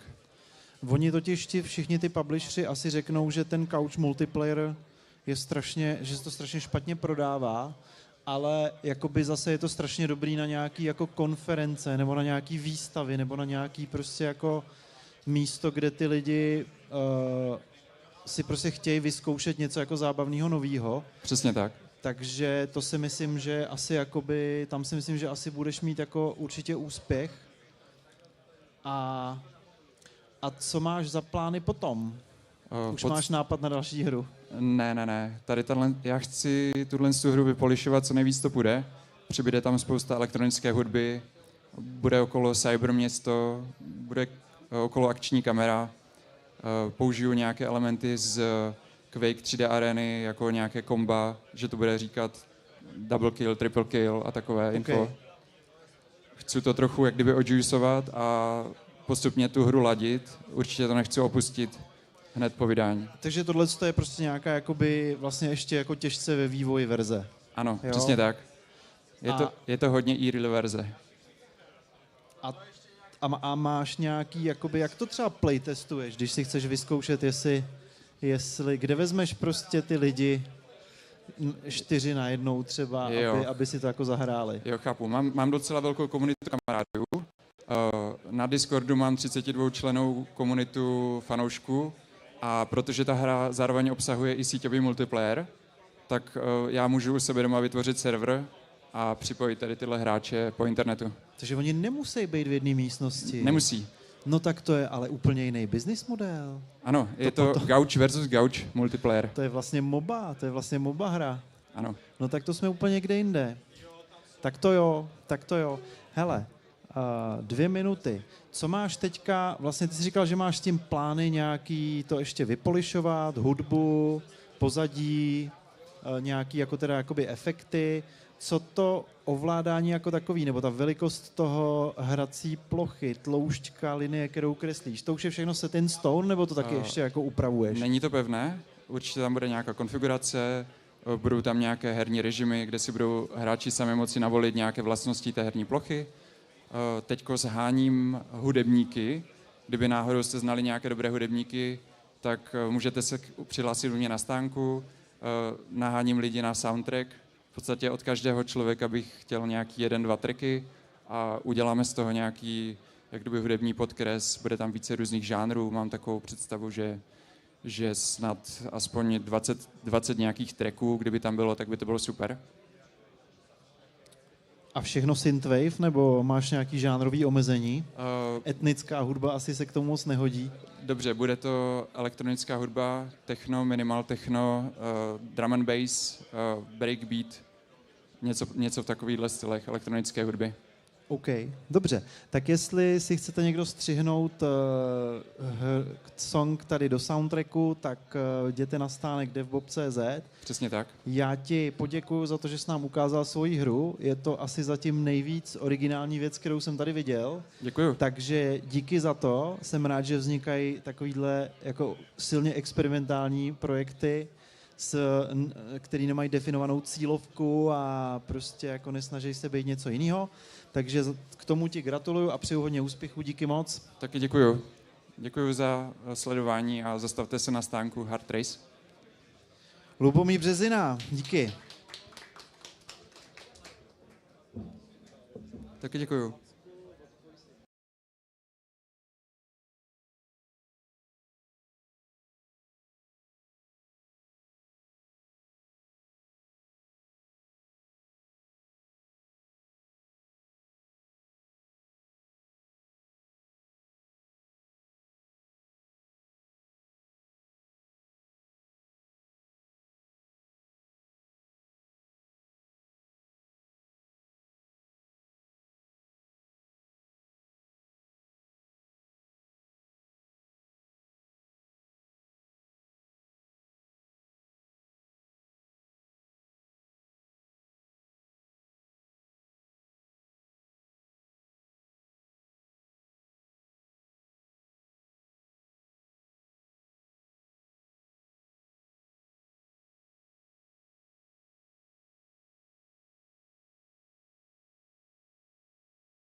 Well, hello everybody.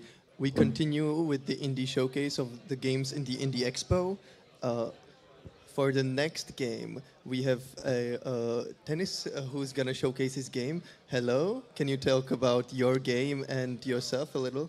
Hi, my name is Dennis, or I'm also known under my alias Lin online. And me and my friends were working on a game called Shark Rain, which is a action platformer shooting game. It's very experimental because it utilizes a fully dynamic water simulation system. And yeah, So it's a platformer, but the first thing you showed us is you playing as a fish. Yeah. So this section here kind of like showcases, you can swim. You see, let me just continue playing as we approach the land. As you can see, we play a character that can transform into two different states, one being an extra shark, and the other, running on land as a human. So, are you a mermaid then? Nah, you're a shark. You actually have legs, unlike mermaids. They do not. But as you can see here, we hit this pipe, and now there's simulated water being flown into this basin.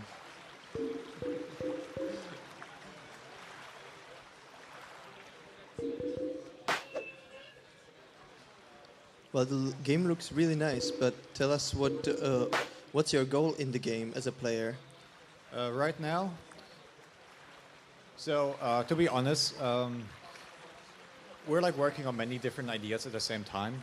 So we don't really have like a clear game goal yet. Like there's not really a story. There's not really like a setup where you as a player are like motivated to do something. In this demo, we're just trying out different mechanics.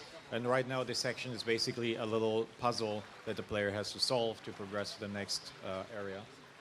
And is it how open is the game? Like, do you start in a small section and then the game opens up, or is it individual levels? It is level by level, so it's not a open world game. So it's basically gonna be playing on islands like these, and you will be traveling to these islands, via fast travel. Yeah, So, I noticed that there was an icon of a drop next to you when you started playing, but it disappeared right now. Mhm. Do you have like a limited time which you can spend on the land, and how does that work?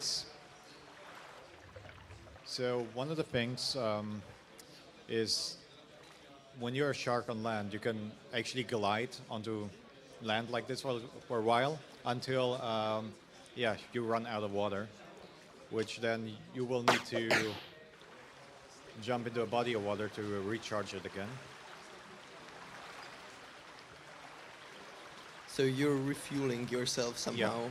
And this is also where the water gun that you're using in the game are gonna come to play, because you're gonna be at an advantage if you keep the level flooded like this, because then you can, you can always recharge and keep swimming, and you're also much faster when you're swimming as a shark compared to just walking. And so, what's the story about?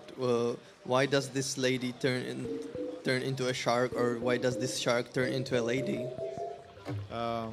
That is actually a good question. That might be a part of the lore of the game you're going to be exploring. But a game, in the sense of the game design, it's just... I thought it would make sense. Initially, I planned the character just to be always in human form. But then as we were working with this water simulation system, we decided, hey, it would be actually cool if you can actually transform into a shark and then swim like that, through the water that you're creating. Yeah, and the shark is also an interesting animal. Why did you decide on shark? Because like shark, to breathe, he needs to keep moving, right? He can't just like stay in place. Not every shark. A lot of sharks actually can use their jaws to pump water through their gills. So the shark you're playing as actually is inspired by the nurse shark, which is one of these type of sharks who can actually breathe while staying motionless in water. Nice, that's some knowledge for you guys. Tell us about the scale of the game. How big is the game supposed to be? You mentioned that you're in some experimental phase and that you don't know yet a lot of things about probably the finished scale and product. But what do you think should be the proper scale of the game? So it's going to be a rather short game. So we're like trying to make it at least like 3 to 4 hours of gameplay. So there's going to be, I don't know, 20 levels like these, like 20 islands that you can explore and you have to do something on them. There's also later on gonna be enemies that you have to fight where you have to use the force of water to defeat them. Not, you know, we're still prototyping all of that, which is why we are not showcasing that here in the demo yet. We just want to like show the stuff that we're sure about. Okay, this works. This is what the game is gonna be like in the end. Yeah, the water simulation is amazing. Thank you. Is it your own system that you build, or are you building it on top of some already made engine? So the game is running on Unreal Engine 5, and this water simulation system that is a plugin you can buy on the marketplace. It's developed by somebody else called Fluid Flux. It's a bit pricey, but as you can see, it's a very impressive system. Never thought something like that could be possible in the game, but you know, here we are. Yeah, me neither. We're starting to see so many beautiful things in games in terms of simulation, and Unreal is really the perfect engine for it, I guess. In terms of the platforming, like how do you in what ways do you combine your fish form and the human form? Like, we already saw some sneaking through tubes and similar things. What else are you planning? So the main philosophy in that design is that as a fish, you are a lot more agile and you can do things that you otherwise wouldn't be able to do. So other ideas that we had is where you can maybe trigger or create a waterfall, which you can then swim up, you know, to reach higher areas. We're also planning to do a lot more with the pipes because the pipes, they're actually, you can, like we as a developer, we can build like complex paths with these pipes, and we're thinking of making them into puzzles as well, where you can rotate certain parts to then travel to other areas. Basically doing, you know, like a bit of plumbing, I guess. Yeah. Are you planning to have any sort of a message or a theme in the game, in the story at least? Yeah, but I don't know. Sorry, difficult questions. Yeah, I think, like, in my opinion, like, you should always, when you develop a game, well, it depends on the type of game. With this one, I think it is more important to really think of the gameplay first and nail that, and then around the gameplay, you can then think of a story, like, you know, what makes sense. Like, you know, pretty much like the Nintendo approach of designing a game that we're like following here. Yeah, of course. And it seems like you have a lot of the gameplay figured out. Like it looks really fun in terms of platforming. Like the potential seems like really nice. What about the gun that you're carrying, the hose? The gun? Is it like single purpose? Like does it work just for shooting water? We're planning to have like different kind of weapons like these. So this one is basically the only purpose it has is to fill, you know, the area with water. But sometimes you're shooting at things and you're like making like slides of water, right? And you were talking about that waterfall thing that looked really sounded really nice. Exactly, and it's mainly like a tool to like trigger things in the level, and then with that, you're basically whatever it is, like solving a puzzle or defeating an enemy. You have to use, you know, just the water as a tool to get to that point. And yeah. Yeah. Is there anything else you would like to mention about the game or tell to the audience? So the game is still like early in development. We're like planning maybe, like we set ourselves a deadline next year in September to release the game. We already have a Steam page set up for that. It's Shark Rain. So well, then go ahead and wishlist the game. Can we wishlist it already? And we might release a demo in January, but no guarantees. Well, thank you, Tennis. And Shark Rain looks really beautiful. We wish you a lot of luck with the development. Thank you. Thank you. Awesome.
Hello, everybody. We continue with the indie showcase. Now, Tomasz, please tell us about your game and tell us about yourself as well. So, hello everyone. My name is Thomas. I'm the founder of Matima Studio, and we're gonna play a game called Tempo Punk. So, what's Tempo Punk about? So, it's basically a rhythm FPS. So, a music-driven, fast-paced shooter. So we can see some rectangles moving on the screen. I guess that looks like a rhythm mechanic? Yep, exactly. Everything in this game is tied to the rhythm. So my movement, I have some dash functionality here. Shooting is also. You don't necessarily need to shoot on the rhythm. It will work off rhythm as well, but you will get less points and you will do less damage. In this game, leaderboard's score is very important. Currently, we also are playing a level that has procedural music in it, so that's an interesting thing of itself. I'll try to show you the first combat here. How it looks.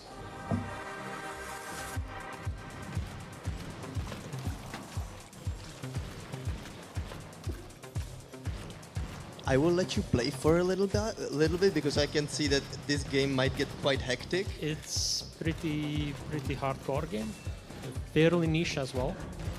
If you played Doom Eternal, for example, and you want to play it to a music track, this is your game. Tell us about the music, maybe. What sort of music is the theme of the game? What can we expect in terms of that?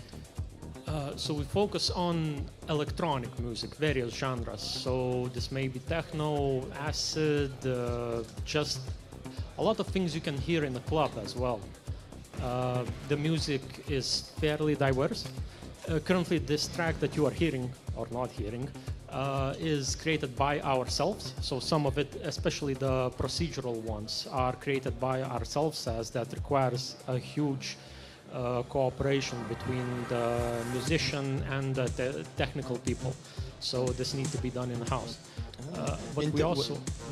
Sorry, when you mentioned procedural music, can you talk about how procedural is the music? So it actually changes based on how well you are doing into the game.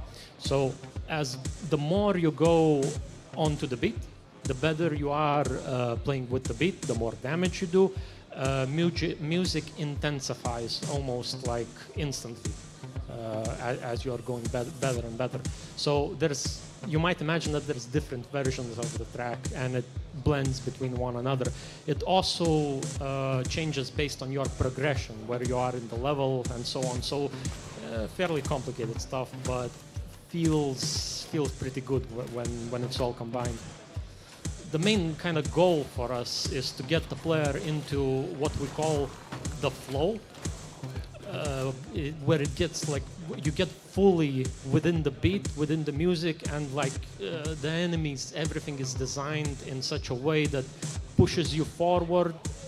We try to really make the player go forward, attack the enemies rather than like run from them and stuff like that. So it's like, in a sense, very, very intense, but relaxing at the same time once you kind of get into it.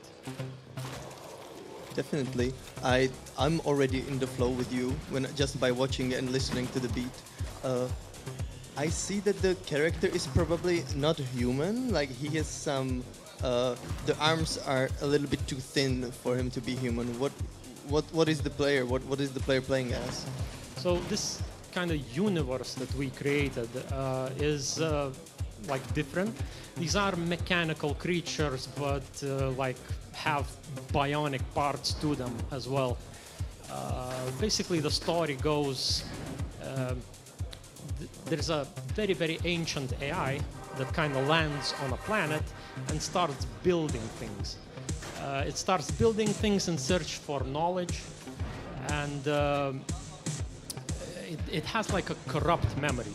So all the stuff you are seeing here around us, it's like like corrupted, skewed memory of a single AI that's tried to like recreate what he remembers from some long time ago. So it's a mishmash, a blend of things that you might see from our world or some other worlds. Is this something you tell through the game as a story, or is there any, or is it just the environmental storytelling in the game? Environmental storytelling for us is one of the main factors, the way we kind of try to tell and create atmosphere, but there's also some additional stuff to it. There's going to be a little bit more, but currently I cannot still talk about that, so... Well, you could talk about a little bit about your development team and like how many people are there making this game. Yeah, so it's a small dev team from Lithuania. We are basically 5 people, the core people who are creating everything here, and some additional people who help out. So a small indie team. And everything here is basically created by us. Is there any cultural artifacts from your country in the game which we could see?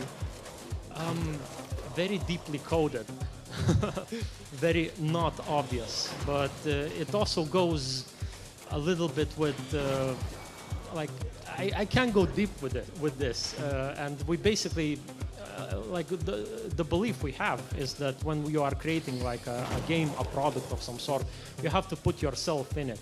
So things from our just life experiences, the way we perceive like the world and everything comes into this game, but it comes in very cryptic ways. Whether some people will be able to like associate with it is questionable, but we'll see.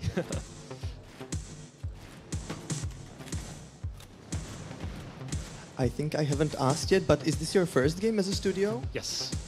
Because it looks wonderful. It looks like very professionally made. Are you experienced developers? I wouldn't call us very experienced developers, but we do work in the industry, and our studio mainly works with different games, basically providing various services. That's pure, I mean, development. So that's art or gameplay mechanics or multiplayer things. So that's what our bread and butter is. But we always wanted to create our own games. So this is like the push towards that. Nice. So when can we play the game? So currently the demo is still not available on Steam, but it is available if you come to the booth. The demo should be available early next year, and the game should release by the end of next year sometime. And just one last question. How long do you think the game is going to be? As in playtime? As in playtime, yeah. It's going to be from 5 to 8 hours, around that. And we're going to have, this is, like again mentioned, this is our own created music, but we're going to license some electronic tracks as well, currently in the talks.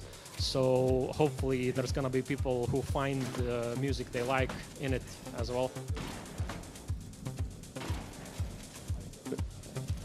Are you gonna go the Beat Saber way and do like packs of music from different artists, maybe? Sorry? Are you gonna do like different packs of music from like artists and maybe feature some musical producers?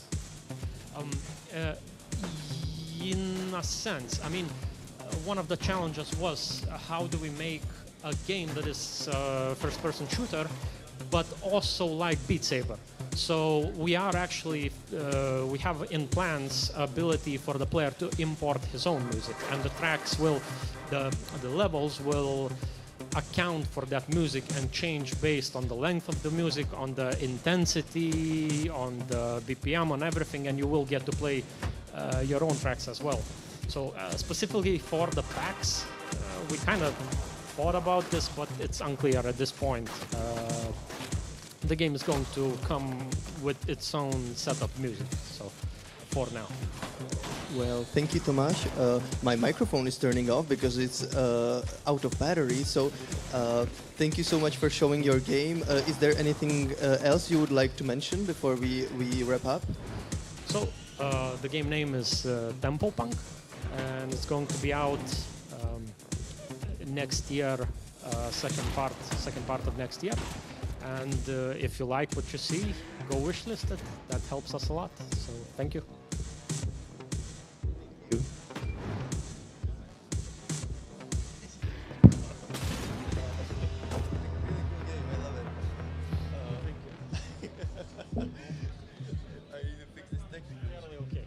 Yeah, I hope so.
Hey guys, we're continuing with the indie showcase with the game Sociopath.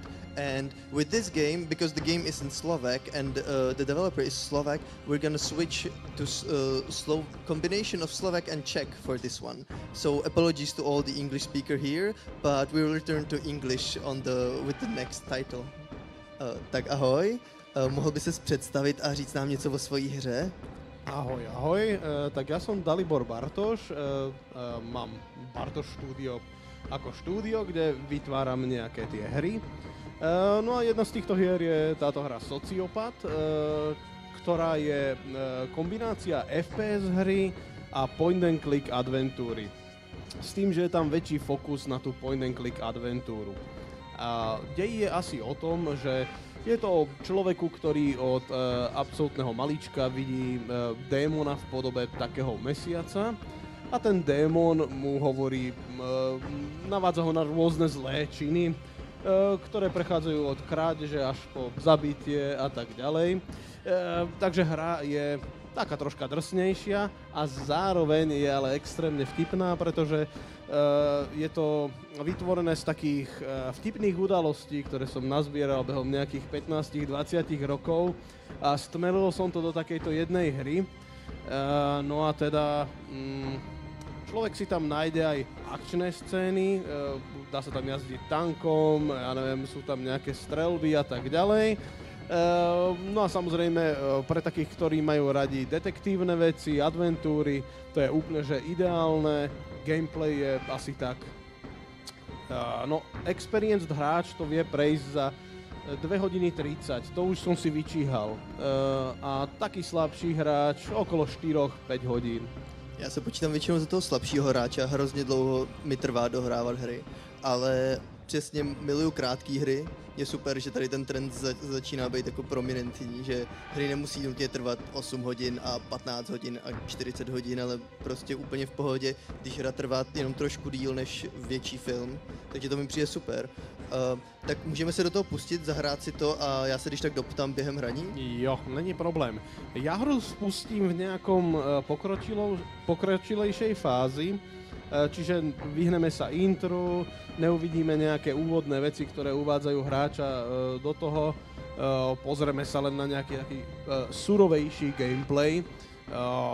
No a ešte by som rád podotkol, že tú hru som v podstate urobil sám za nejaký rok a pol. Niektoré asety som kupoval, niekde som mal nejaký kontrakt a takže bolo mi vyrobené na mieru. Robil som si sám motion capture na tie postavy, skoro všetky, ktoré sú tam, som robil motion capture ja. Možno, že to niekde aj poznať, lebo som taký troška zavalitejší, takže tie chudé postavy, to je na nich niekedy vidieť. No a čo ešte by som o tom mohol povedať?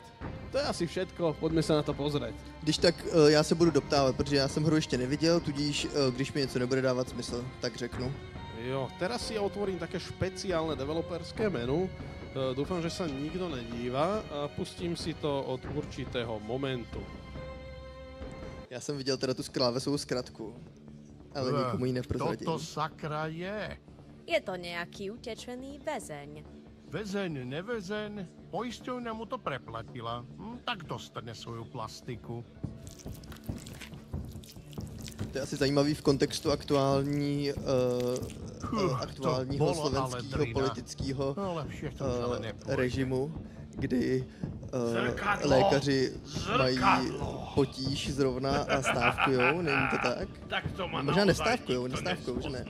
Určite to bude o niečo lepšie, keď je tam nejaká social commentary na pozadí tej hry, ale je minimálna. Odehrává se hra teda na Slovensku. To sa odohráva v Slovensku, neslovensku. Identifikovať. No máme tu možnosť ho zmlátiť, alebo naozaj použijeme skalpel, ako nám radí náš priateľ Mesiac. Ja si vezmem skalpel a troška ich rozpichám.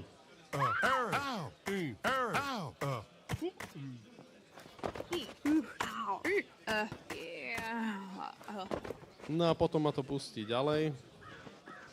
Môžem si prečítať obsah počítaču. Vidím, že achievementy tu fungujú, ešte neboli unlocknuté. Tu si môžeme prečítať nejaké vtipné poznatky, prečo vlastne tú plastiku ten samotný utečený väzeň dostal a kde nájdeme zbraň. Takže teraz, tuto sú ešte nejaké iné veci. Mimochodom, tento náš hrdina má taký klasický 6. zmysel, na ktorý používa tam tú energiu hore, ten zlobometer, a keď stlačím stredné tlačítko, tak teraz pekne vidieť všetky veci, ktoré sú interaktívne. Tu vidíme nejaké vonku a tak ďalej. Tu si môžeme nejaké veci nakradnúť. Je tam aj nejaký level systém, čiže pokiaľ si nakradnem dostatok vecí, to si môžem pozrieť v inventári.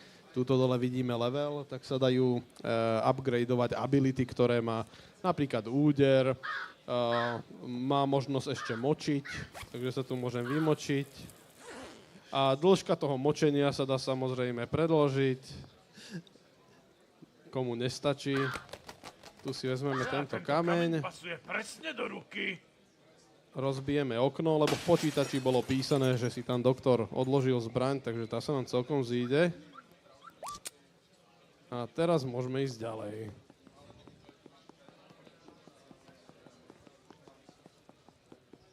Máme tu nejakú farmu. Môžeme sa na ňu len pozrieť. Momentálne sa tam ešte ísť nedá. Máme tu malý zámok. Zamknuté, no ale zámok nie je moc robustný. Dal by sa rozbiť. Skúsime ho rozbiť. S pištolou sa rozbiť nedá. Dalibor, poznáš hru Sludge Life?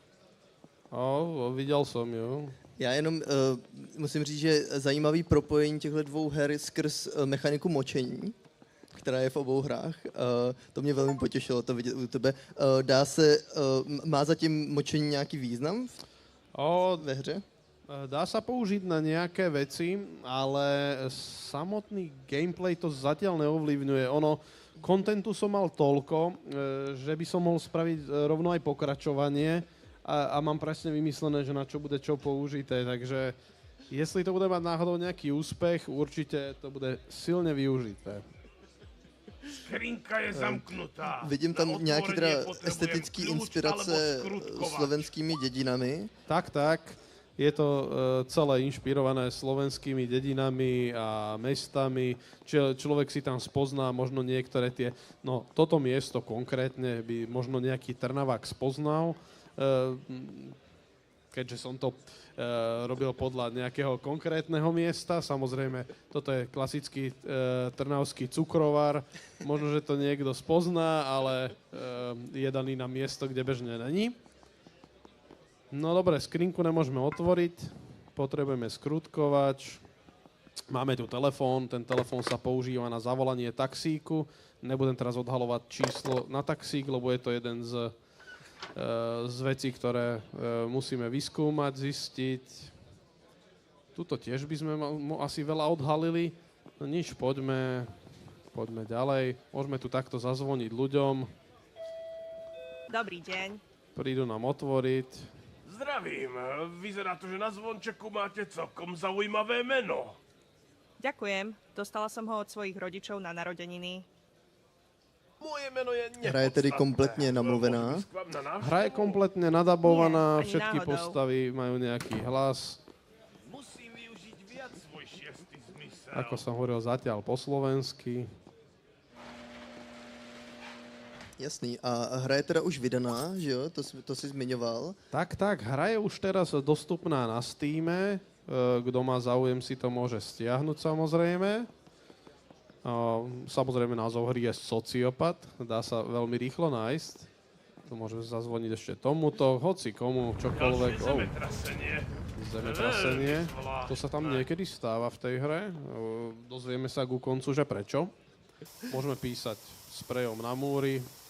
Keď máme upgrade, ja si teraz dám tajne upgrade, zamaskujem s klávesovú skratku, ale máme tu nejaké upgrade napríklad na sprej a môžeme sprejovať inými farbami.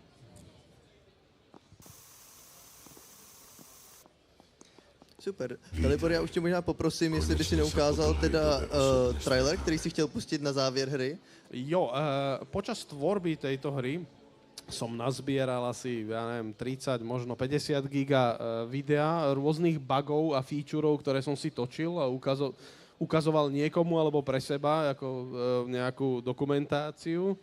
No a bolo mi ľúto to vymazať, tak som z toho spravil trailer, je súčasťou tej hry, tak môžeme si ho pustiť, nech sa pozrieme na nejaké bugy a glitche. A samozrejme early stavy tejto hry.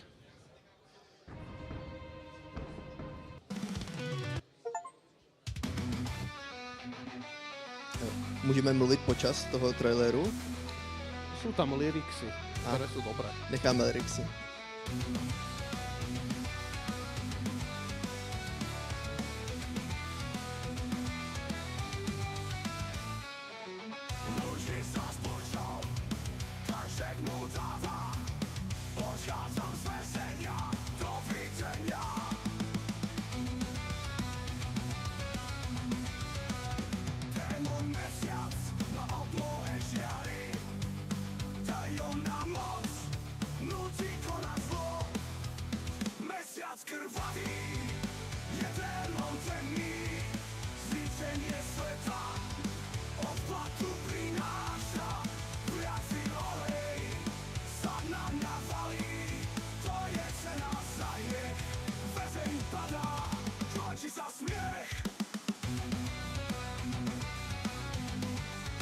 A tam je vidieť momenty, že čo naozaj hra naozaj neobsahuje.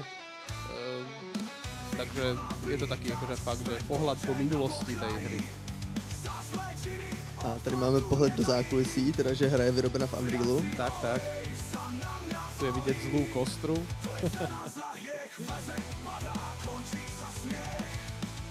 Tahle hra vypadá krásně, hrozně se těším, až si ji zahraju. Já jsem velký fanda Sludge Life, takže tohle je must pro mě. Takže je nějaký poslední věci, které bys si chtěl povědět? Ne, už asi nemám nič. Sťahujte, pozrite sa na Sociopata a vyskúšajte si to. Tak a Sociopat je k zahrání tady? Je, áno, Sociopata si môžete zahrať tuto v indie sekcii po mojej lavici. A poslední věc, plánuješ hru předat do angličtiny, nebo to necháš čistě slovenské? Keď tam bude nejaký väčší úspech, určite áno. Dobre, ďakujem pekne za ukázku. Ďakujem aj ja.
Hey guys, we can continue now in English. We have a beautiful game, giant robot game. Philip is here to introduce the game, so please, could you tell us about the game and about yourself as well? Of course, yeah. Thanks for having me. My game is called, not this, Giant Robot Game. It is a tactical 2D mech simulator, inspired by things like BattleTech and MechWarrior and all that stuff. Not Armored Core. I know that that's the new thing. It is at the highest level. It's a roguelike, but that's really not that important. The main thing is that if you click on any of these sectors, you have free roam through the sector, and then I'm focusing on tactical depth. So as you can see, you have some enemies, you have things like deploying mines, turrets, stuff like this, and then also you can, I don't know, like you can start wildfires, which help you because then things get, you can overheat your enemies. You can launch smoke grenades, which means that enemies can touch you, stuff like that. Of course you can, because this is a giant robot game, you can aim at different parts of your enemies and so on and so forth. So like that's the kind of like the main, how do you call it? The main core gameplay, I see game loop, yep, I guess. Yep, something like that. The main, go ahead, if you wanted to ask something. No, I was just looking at the gameplay, and I was curious about how much of it is predetermined and how much of it is randomly generated. Yeah. So right now I have only one predetermined map with obviously randomly generated enemy positions and stuff like this. But in the future, of course, there's going to be very much all randomly generated. Yeah, I try to, I'm at the playtest stage now, and what I'm trying to do is to have the game interesting even with the same map. Like if you played Counter-Strike and it's the same map all over and over again, but it's still interesting because different things can happen. There's a lot of tactical options, so that's the same thing here. Like I can say, okay, you know what, I'll do stealth now, and next time I can be brute force, and so on and so forth. So yeah, I just want to say one other aspect of this is that your enemies at first don't care about you really, because they are against humans, not against robots, and you're a robot, which gives me a gameplay option of just basically trying to hide my help for the humans. So in other words, as soon as I'll start rescuing humans here, they will start hating me, but not before. Which means that I can do things like, okay, so I can really pre-plan stuff, deploy turrets, hack my enemies, and so on. So there is a narrative in the game, from what I understand. So you are a giant robot, but you are saving humans, right? Correct, yes. You're a giant robot anthropologist. You love humans. One of the few robots who do that. And these are like most of the robots. This is like the future of Earth, in which humans are no longer the major, species on the planet, but robots are, and so that's kind of the story of the game. Yeah. And I can't not notice the visual style of the game, which is very abstract, but which I love. But what I think is quite unique is the maps of the shapes. Is it? Do they display the height of the terrain? Correct, yeah. So, yeah, that's another thing that I didn't say. The terrain actually matters. So, it's These are ISO lines, as they call them. They are there for a reason, and you have things like if you're shooting from a hill, you will have a better position and so on and so forth. Yeah, that's correct. Let's see the custom mission, which has the same map, but I can now do things like deploying turrets, which will make them suspicious, obviously. See, and then I can also hack enemies, so I can like let them think that they are with me, that kind of stuff. And obviously there are more things that I can work on, or I'll still don't have there, which is things like frag grenades and all that other stuff. Yeah. It almost seems like so you play as a single robot, right? Correct. Yes. It almost seems like there is room for you playing as more units in the future, right? Well, I try to avoid it a little bit because I think that would basically bring me towards like real-time strategy territory, and I like the relative simplicity of this. But you're right. Of course, at some point, like you can switch this guy to be friendly. Right now, he's just like going to help you, but he's not going to follow you. In the future, he should be following you and stuff like that. Yeah. All right.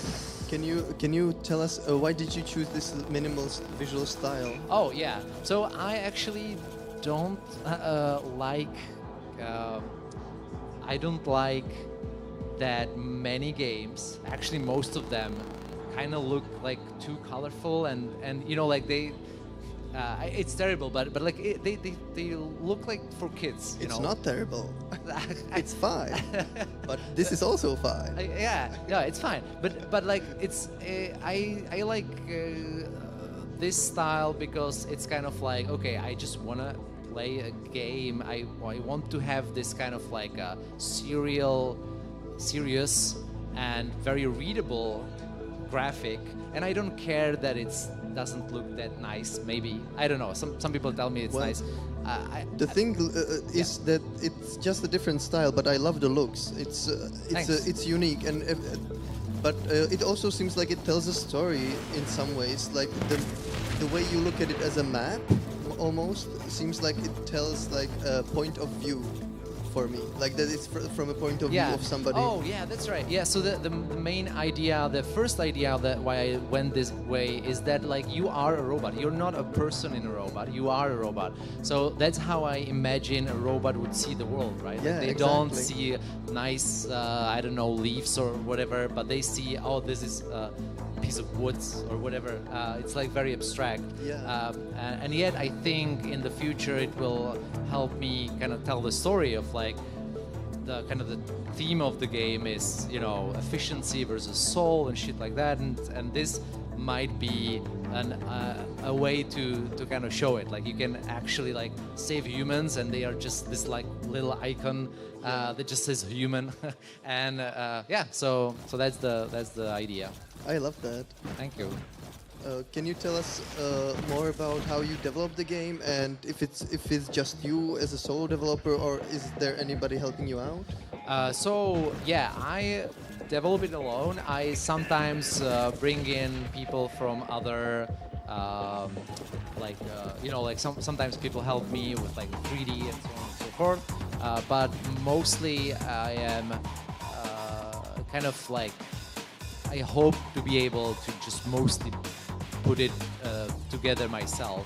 I've released one game before. It was also a solo project, and I think it helped a lot because on one hand, yes, it's harder, but on the other hand, I can actually do things in my way, and sometimes really weird way, but that kind of, I think people can see it then. Like, if I worked with a team of more than one people, people would be like, hey, like, this is probably too much, maybe add a little more color, stuff like this, but nobody tells me that if I'm alone, right?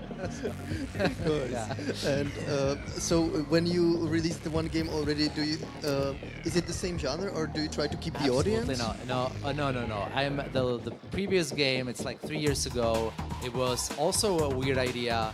a black and white mobile premium game, and it went pretty well. But again, like people were like, you're trying to release a game that is paid on mobile, that is black and white and mostly text based. You know, Sign me up. Yeah, you maybe, but most people were like, "You're crazy. This won't work." But it did work. It found a niche audience. This, I hope, is gonna also find a niche audience, but it's gonna be niche. I hope it will. Is it on Steam? Can we download it already, or can we at least wishlist it? Right. So people can definitely wishlist it. Thank you for asking. Please wishlist it. It's called Gen Robot Game. It's on Steam. There's gonna be a playtest, like an open playtest, hopefully in I don't know, a month or so. Right now it's a closed playtest, and today here on GDS I'm finding that a lot of people, like I'm basically playtesting it here, and I'm finding a lot of bugs. So thanks to everyone who's playing the game here. Yeah, best of luck. I'm definitely gonna come and play the game. Thank you. And best of luck with the testing and release. I can't wait to see it finished. Thanks for playing. If you want to say any last words before we wrap up. Not really. I think I'm good. All right. Thanks a lot. Thank you.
hello everybody.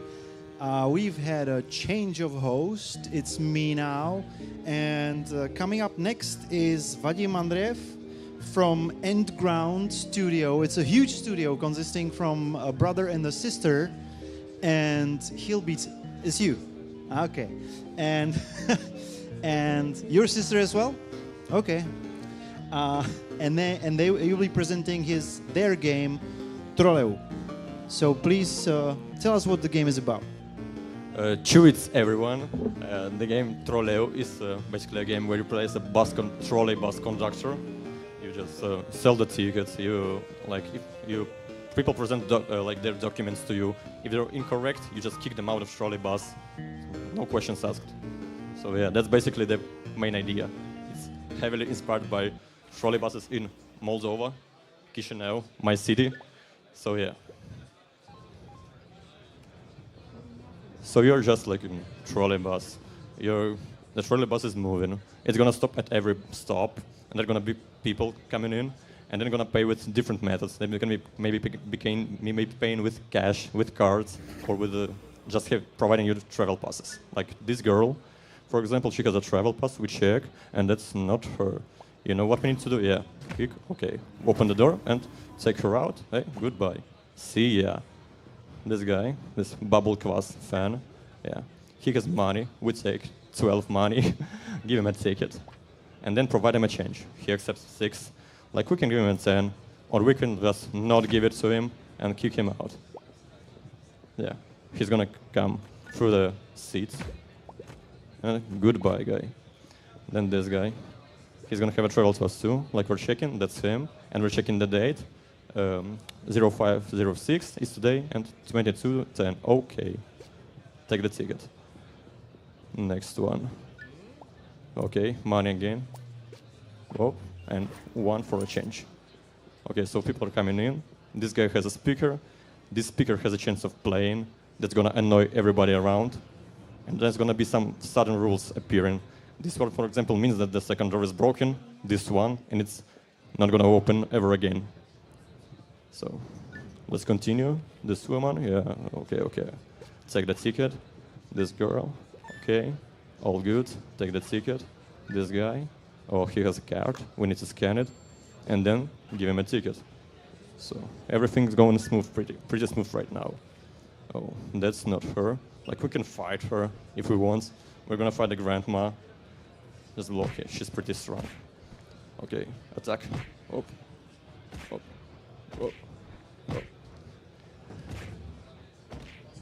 That's a pretty hard fight.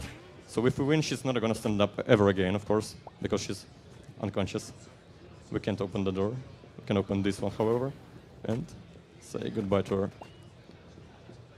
Okay, and we also can see that this stop is gonna come a shopkeeper that we can buy upgrades from this guy with a very, very interesting code. We can see what he can do. We can, for example, buy tickets, like we have 14, buy more.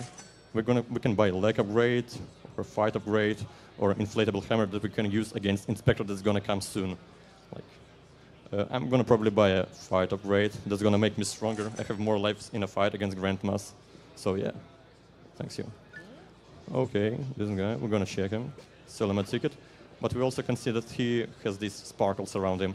That means that he has something valuable on him that we can steal from.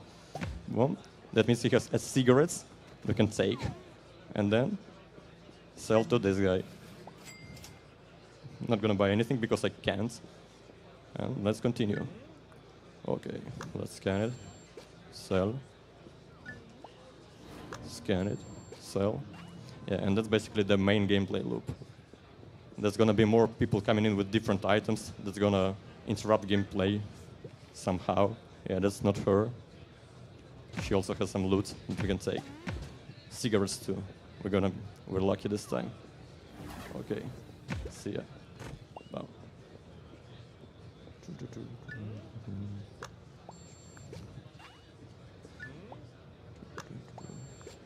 Let's beat him too.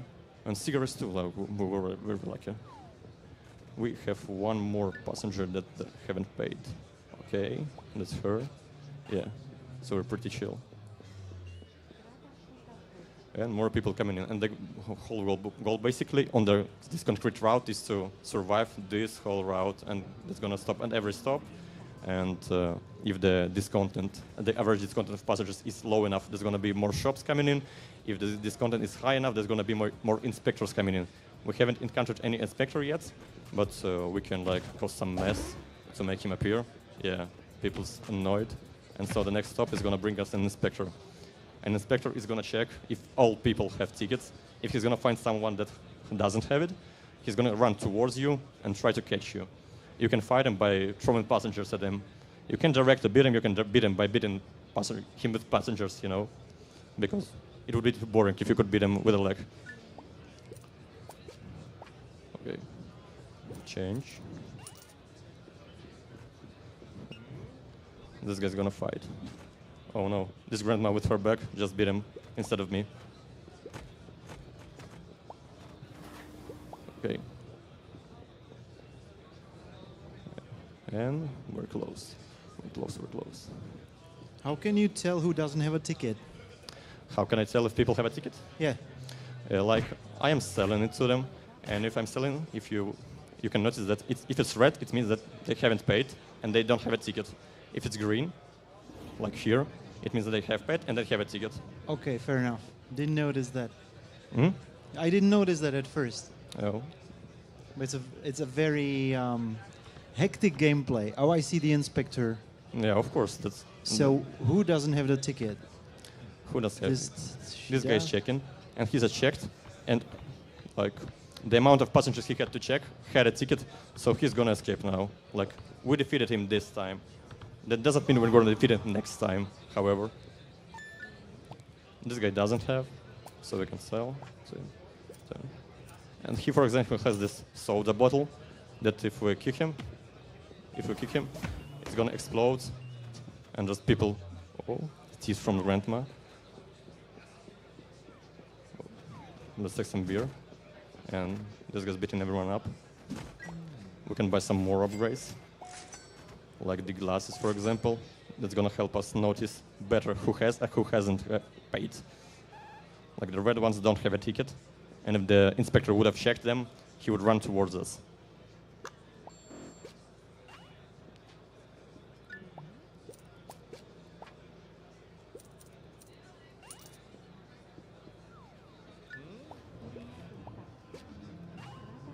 No speakers. There's some rules. It would be better if we didn't have passengers with speakers and beer here, because of them we get fines every stop. Here's the guy with the beer. I can't open the door because it's broken. However, I can open that one and kick him out. Yeah, I'm gonna get some money for it, and I'm not gonna get fined next stop. With the guitar, I'm gonna ask to stop, and then he has to pay. There's also some toy from a child. Okay. I need your teeth. And so by being aggressive towards the passengers, you increase this bar on the right? Yeah, like if I kick someone, they're not going to be happy, and that increases the average, and that increases it. Yeah, like if I'm gonna demonstrate it. It's getting too big, and the next stop, I'm sure there's the inspector going to come in. Uh-huh. Yeah. Beer, okay. Goodbye. And the next stop, we can see that inspector is gonna come. There's gonna be like multiple routes. This one is the first one, the suburbs one. There's also countryside currently, where there's different people with different items, and there's different events coming in. Like, for example, in the countryside road, the roads are bad, and sometimes the bus just randomly shakes, and a certain percentage of passengers just falls down because of that. There's people coming in that could be stinky, and you can purchase a perfume from the shopkeeper to make them not stinky. But it's like the first one, the most simple one, most simple route. And it lasts about 15 minutes if you complete it. But in all the time I'm developing that game, I've seen only one guy that completed it in the first try. So it's not that simple.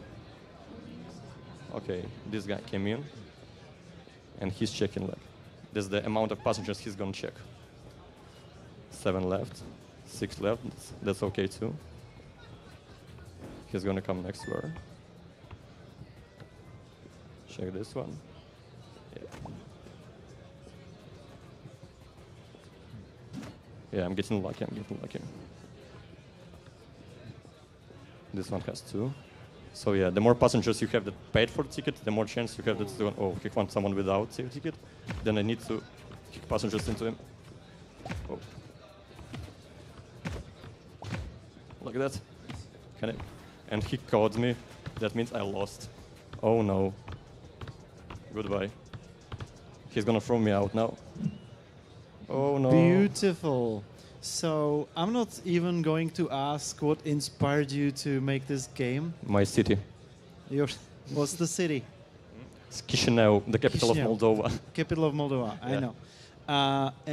So this is how it works in Chisinau. Exactly. You have to buy a ticket on the bus from the conductor and he kicks you out of the bus nonetheless. Yeah, you need to buy a ticket from a person and there's sometimes going to be another person that comes in and checks for it. Fair enough. Yeah. I just need to clear this up. Okay, and so this is like I'm guessing hobby project, or is it a school project? Did it start as a school project? It's a commercial project. Commercial project. Commercial project. Yeah. Is it released already? Not yet. It's going to be released next year. And so obviously we have 1 last minute, so my question will be very quick. This game doesn't try to be super realistic, super polished, but still you have to have something rough on the edges and something polished. So what's your attention to detail when you're polishing this game? I mean, almost every person that plays this game like mentions the art style, the uniqueness of it, and then a lot of people say that they like this. But actually the art style is like this mostly because my abilities are very limited in art. Yeah, so if I understood your question correctly, that's the answer, the art style. I love the art style. Okay. I'm the one who loves it. Okay, thank you, Vadim. This was Vadim Andreev and his game Trolo. And we will have a short technical break. Yeah, you can clap your hands. Thank you, everyone, for your spontaneous applause. And our next game is coming up shortly.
All right, everybody here, everybody on the stream, this is Ardent Wilds. The game is called Ardent Wilds.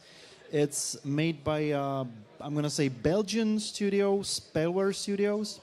And our presenter will be Peter-Jan Rotzert. You can call me PJ as well, maybe that's PJ, easier. PJ. So please, you two, welcome PJ. Thank you. Laura, zatleskej. Yes, thank you. So... So, what can you tell us about the game? So, Ardent Wilds is a survival game with, RPG elements. It's mostly focused on combat and gear progression.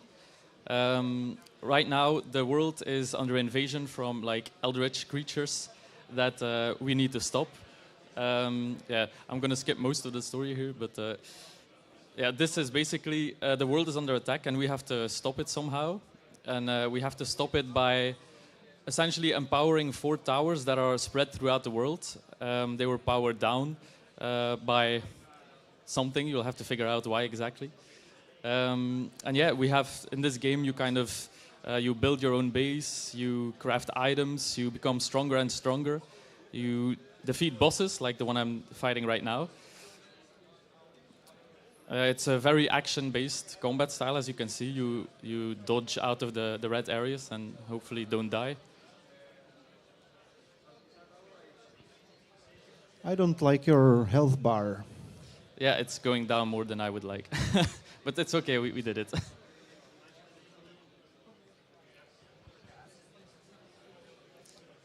So you mentioned the setting is Lovecraftian, yeah? But Yes. it's also kind of cartoonish fairy tale, right? So what made you choose this art style for the setting? Because the setting usually is super grimy, dark, rainy, slimy, undergroundy, and this is like I'm gonna say children's cartoon. I hope it's not too. I mean, No, it's what not it at all. is, yeah. Yeah, we're So- definitely going for a more light-hearted feel because we feel like a lot of survival games go for that gritty style already. So we deliberately chose for something more colorful. But yeah, also, I mean, in terms of the art style, we're a small studio, so we definitely have to think about budget a lot. So yeah, that's one of the main reasons we went with this kind of low poly art style, because it saves a lot on like modeling and stuff as well.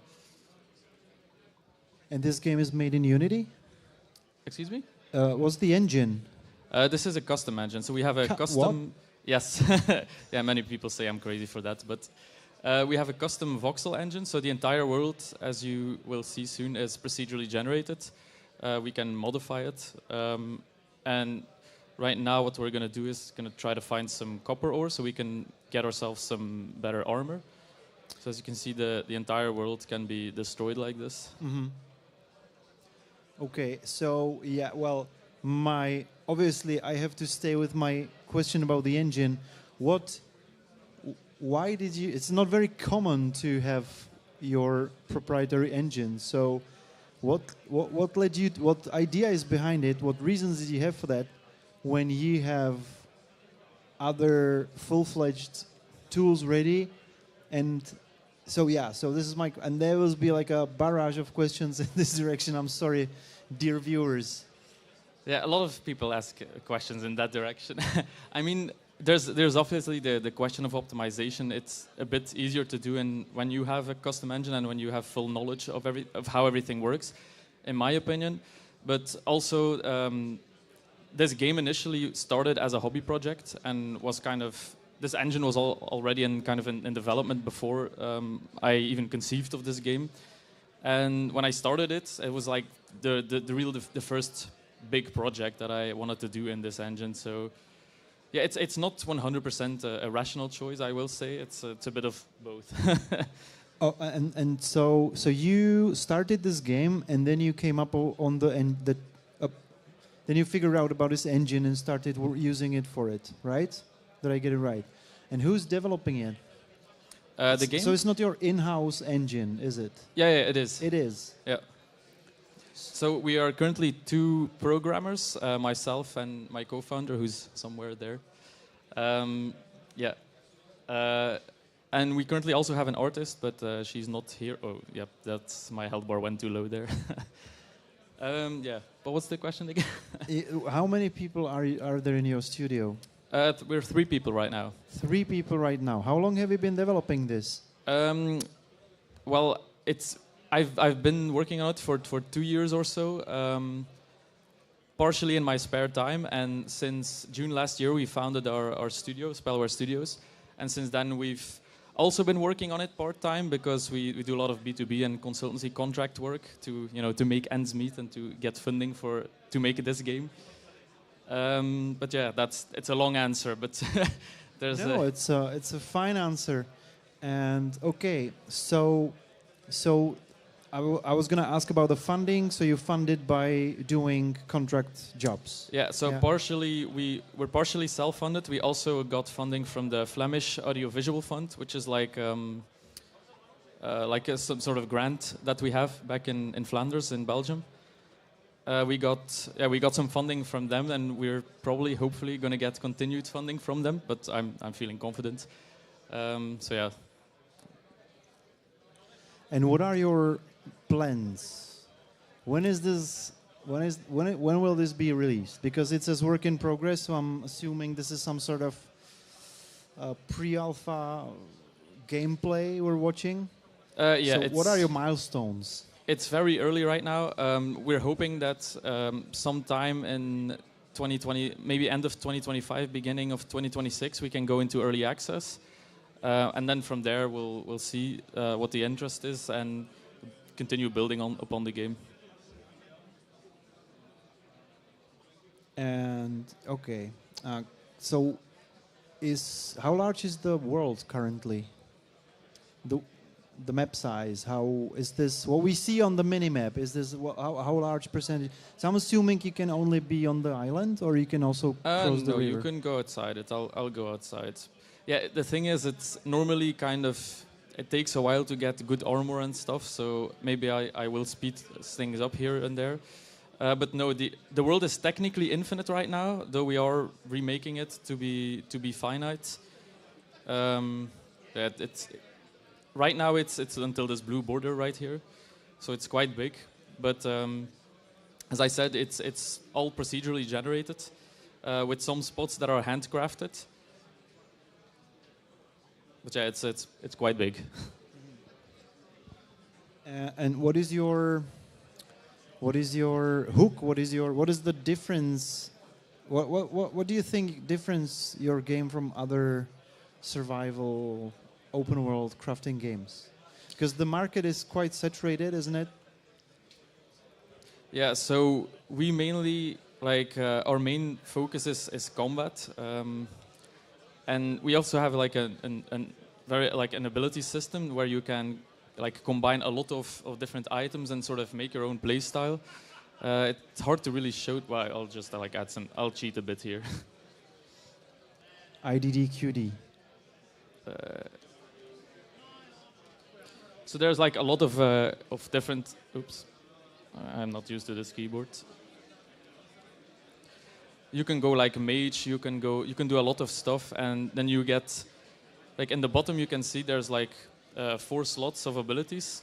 Currently, I have only 1, but the idea is you find items, you combine all of those effects and stuff like that. So at the end, you get a very hectic combat experience with lots of numbers on your screen, very flashy combat, flashy effects. We can't really show it right here because it's the very beginning of the game, so it picks up a lot after you get some more powerful items. Trying to find some mobs here so I can show some of it off. But yeah, we're really combat is really definitely our main focus in this game. This is, for example, like a staff where the lightning bolts ricochet off of each other.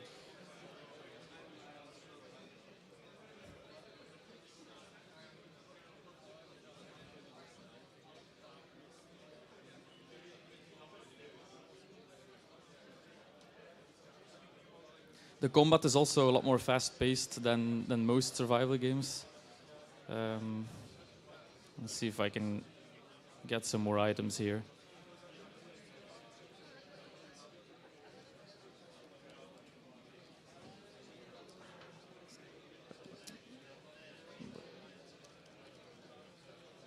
I don't remember everything off the top of my head, to be honest.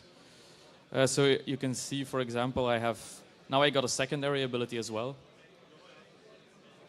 And the idea is that you combine a lot of items and stuff like that to really build your own character out. It's kind of like build your own Overwatch hero, so to speak. Okay, so the hook, the unique selling point would be a very deep customization of your character and the build, right? Yeah. And do you plan other biomes as well? Because right now you're moving from a forest to a trippy mushroom area. Yeah, well, I guess your question is kind of answered by this, I guess. Yeah, we are planning. You just gameplayed me out of my question. Yeah. Yeah, so the answer is yes. Though for now we are probably looking for early access to do like one biome but really polished. But it will have like different like kind of sub biomes like this. You see like different kind of forest, and then releasing other biomes kind of as additional content as we go through early access. So our focus for in the beginning will I died again. Talking and playing is really hard at the same time. It is. It is. I'm not saying it isn't. Yeah. I know it very well. Okay, our time is almost up. So you get 2 more minutes to show us something amazing that will make us wishlist your game whenever it's... so for now we can just follow, right? Social media. But... I can maybe do a boss fight. That is way too please. strong. I want to see a boss fight. I can have you not talk in order to not die.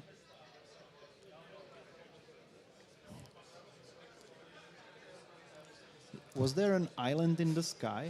I think. How much time do we have? 2 minutes. 2 minutes is going to be a little 1 tight. minute. I think. 1 minute. Yes. Okay. Yeah, it's going to be a little tight. I think. Spawn your boss. Do you have a hack to spawn your boss? Oops.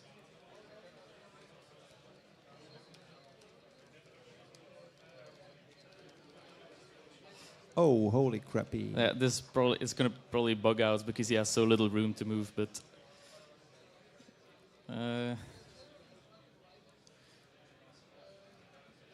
That looked like he's moving just fine.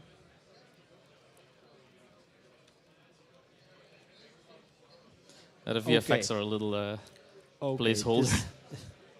This playstyle looks very Asian. A lot of flashy effects and everything. But yeah, the idea is that you have like a lot of tools to deal with this. You have like healing effects and stuff like that. But this boss is actually totally not balanced. We were not planning on showing this off. But fair enough. Fair enough. I made you got this out of me. I made you do it. Sorry for that. Anyway, fine. PJ, thank you for showing us your game. Yeah. I wish you good luck with your custom voxel engine. And see you hopefully presenting sometimes in the future the behind the scenes of your super successful game. Thank you so much, all right. PJ. Thanks. Thank you all for coming. And for after a short technical break, we'll have another game.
Tohle není moje hra.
Hello.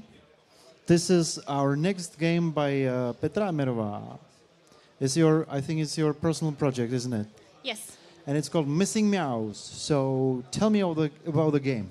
So this is a game about a girl who is looking for her lost cat called Princess. She returns home because her cat runs away from home and she doesn't know why, and she has to find her before the winter comes because there is a big winter coming and her cat is in danger because she may not survive the winter, so she has to find her before it happens. And it's basically a puzzle adventure. You are following the steps of the main character and are solving puzzles and talking with other cats on your way. And other cats will help you solve the mystery of where your childhood cat is. Can we see something of the game? Will you play it as well? Yes. I think I can load either one of the saves or from the start. Maybe from the start it will be easier. You are starting on your way home. You've got a new message. And it's stuck. Okay. You read a new message. It's from your parents. It's about your missing cat. And you reply that you are going home. And you can check the weather.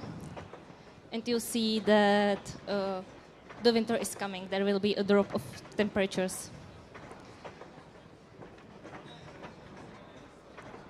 So you think about your childhood. You blow the candles on the cake. Unwrap the gift. And meet your cat for the first time.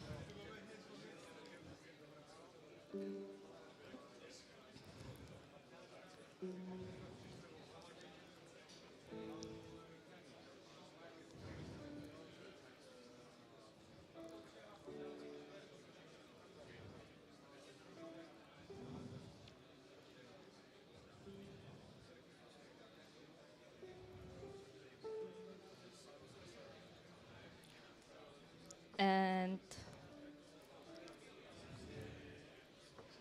you find out that your cat isn't very friendly at first because she's hiding, as cats do. So you can look around. And she's hiding in the tower.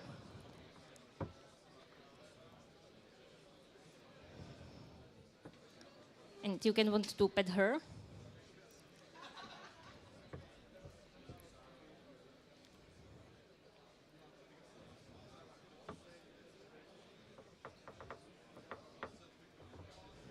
And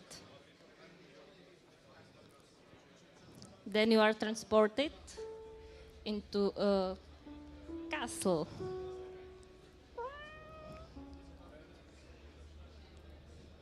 Where you still don't know where your cat is, but you can talk with a painting.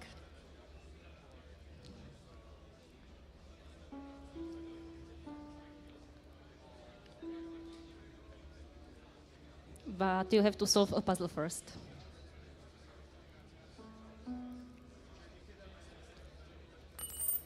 So you can play around, try to enter some doors, but you've got only the key to the first door. And there are a series of puzzles you have to solve in order to reach your cat. This one is about food. You see the key to the next door here, but you can't take it. The cat won't let you take the key.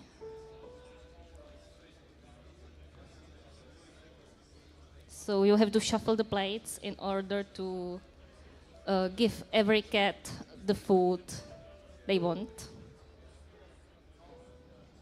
For example, this one doesn't want shrimp, and the cat has, or the plate has shrimp, so you have to solve it. I know how to solve it, so I will just do it. And like that, and you can take the key.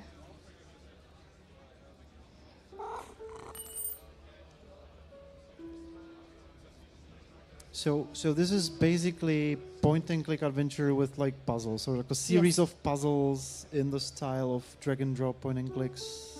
Yes, exactly. And how is it finished already, or is this? No, this is just like a demo of the game. I'm showing just a small piece here. There are like 2 cat puzzles, and you can wander around the town for a little bit. And this is, so you're doing this just by yourself, or you have somebody to work with? I'm working mainly by myself. I have help in some department because I can't do sound and in marketing. But sound and marketing. Yes. You are actually thinking about marketing. Well, not many indies do that. Well, my marketing is basically some social media accounts. So. Fair enough. And how long do you plan the game to be? I would like the game to last between 2 and 3 hours. Currently, the demo is about 30 minutes, I think. And so, where do you find time? Because your badge says Warhorse Studio, yes. So you have a day job. Congratulations. Yes. Thank you. And so you're doing this in the evenings? Yes, in the evenings and on the weekends. And how long have you been working on this so far? For a little bit over a year currently. Okay. And you're doing the art style? The art style is pretty.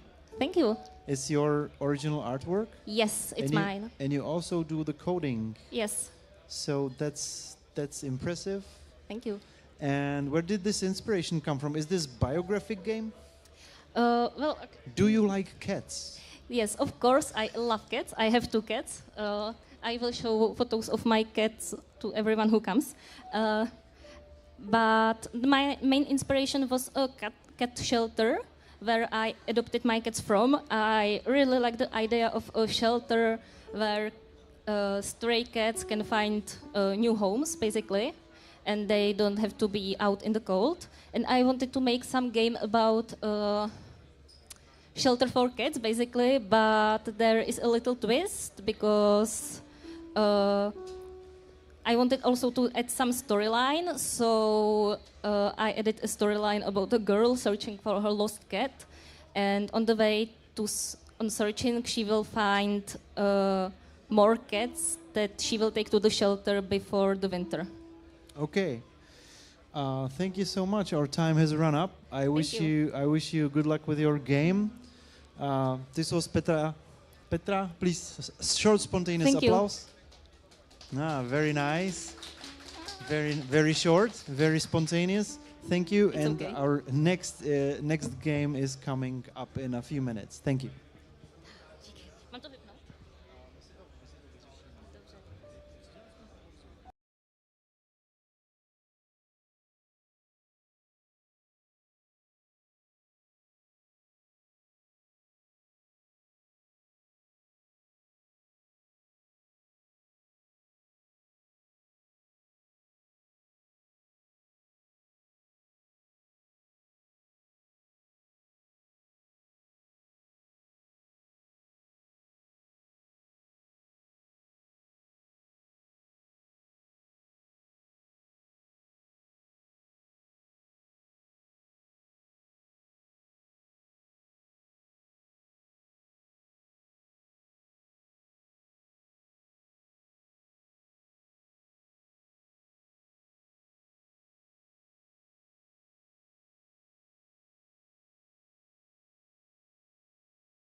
important announcement, our indie public evaluation ends in 15 minutes. What does it mean? Everybody got a sticker.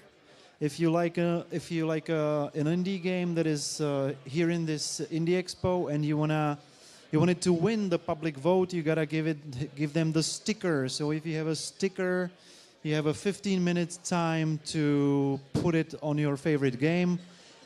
And in 15 minutes, we'll just wrap it up and count the votes. Thank you.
start then. All right.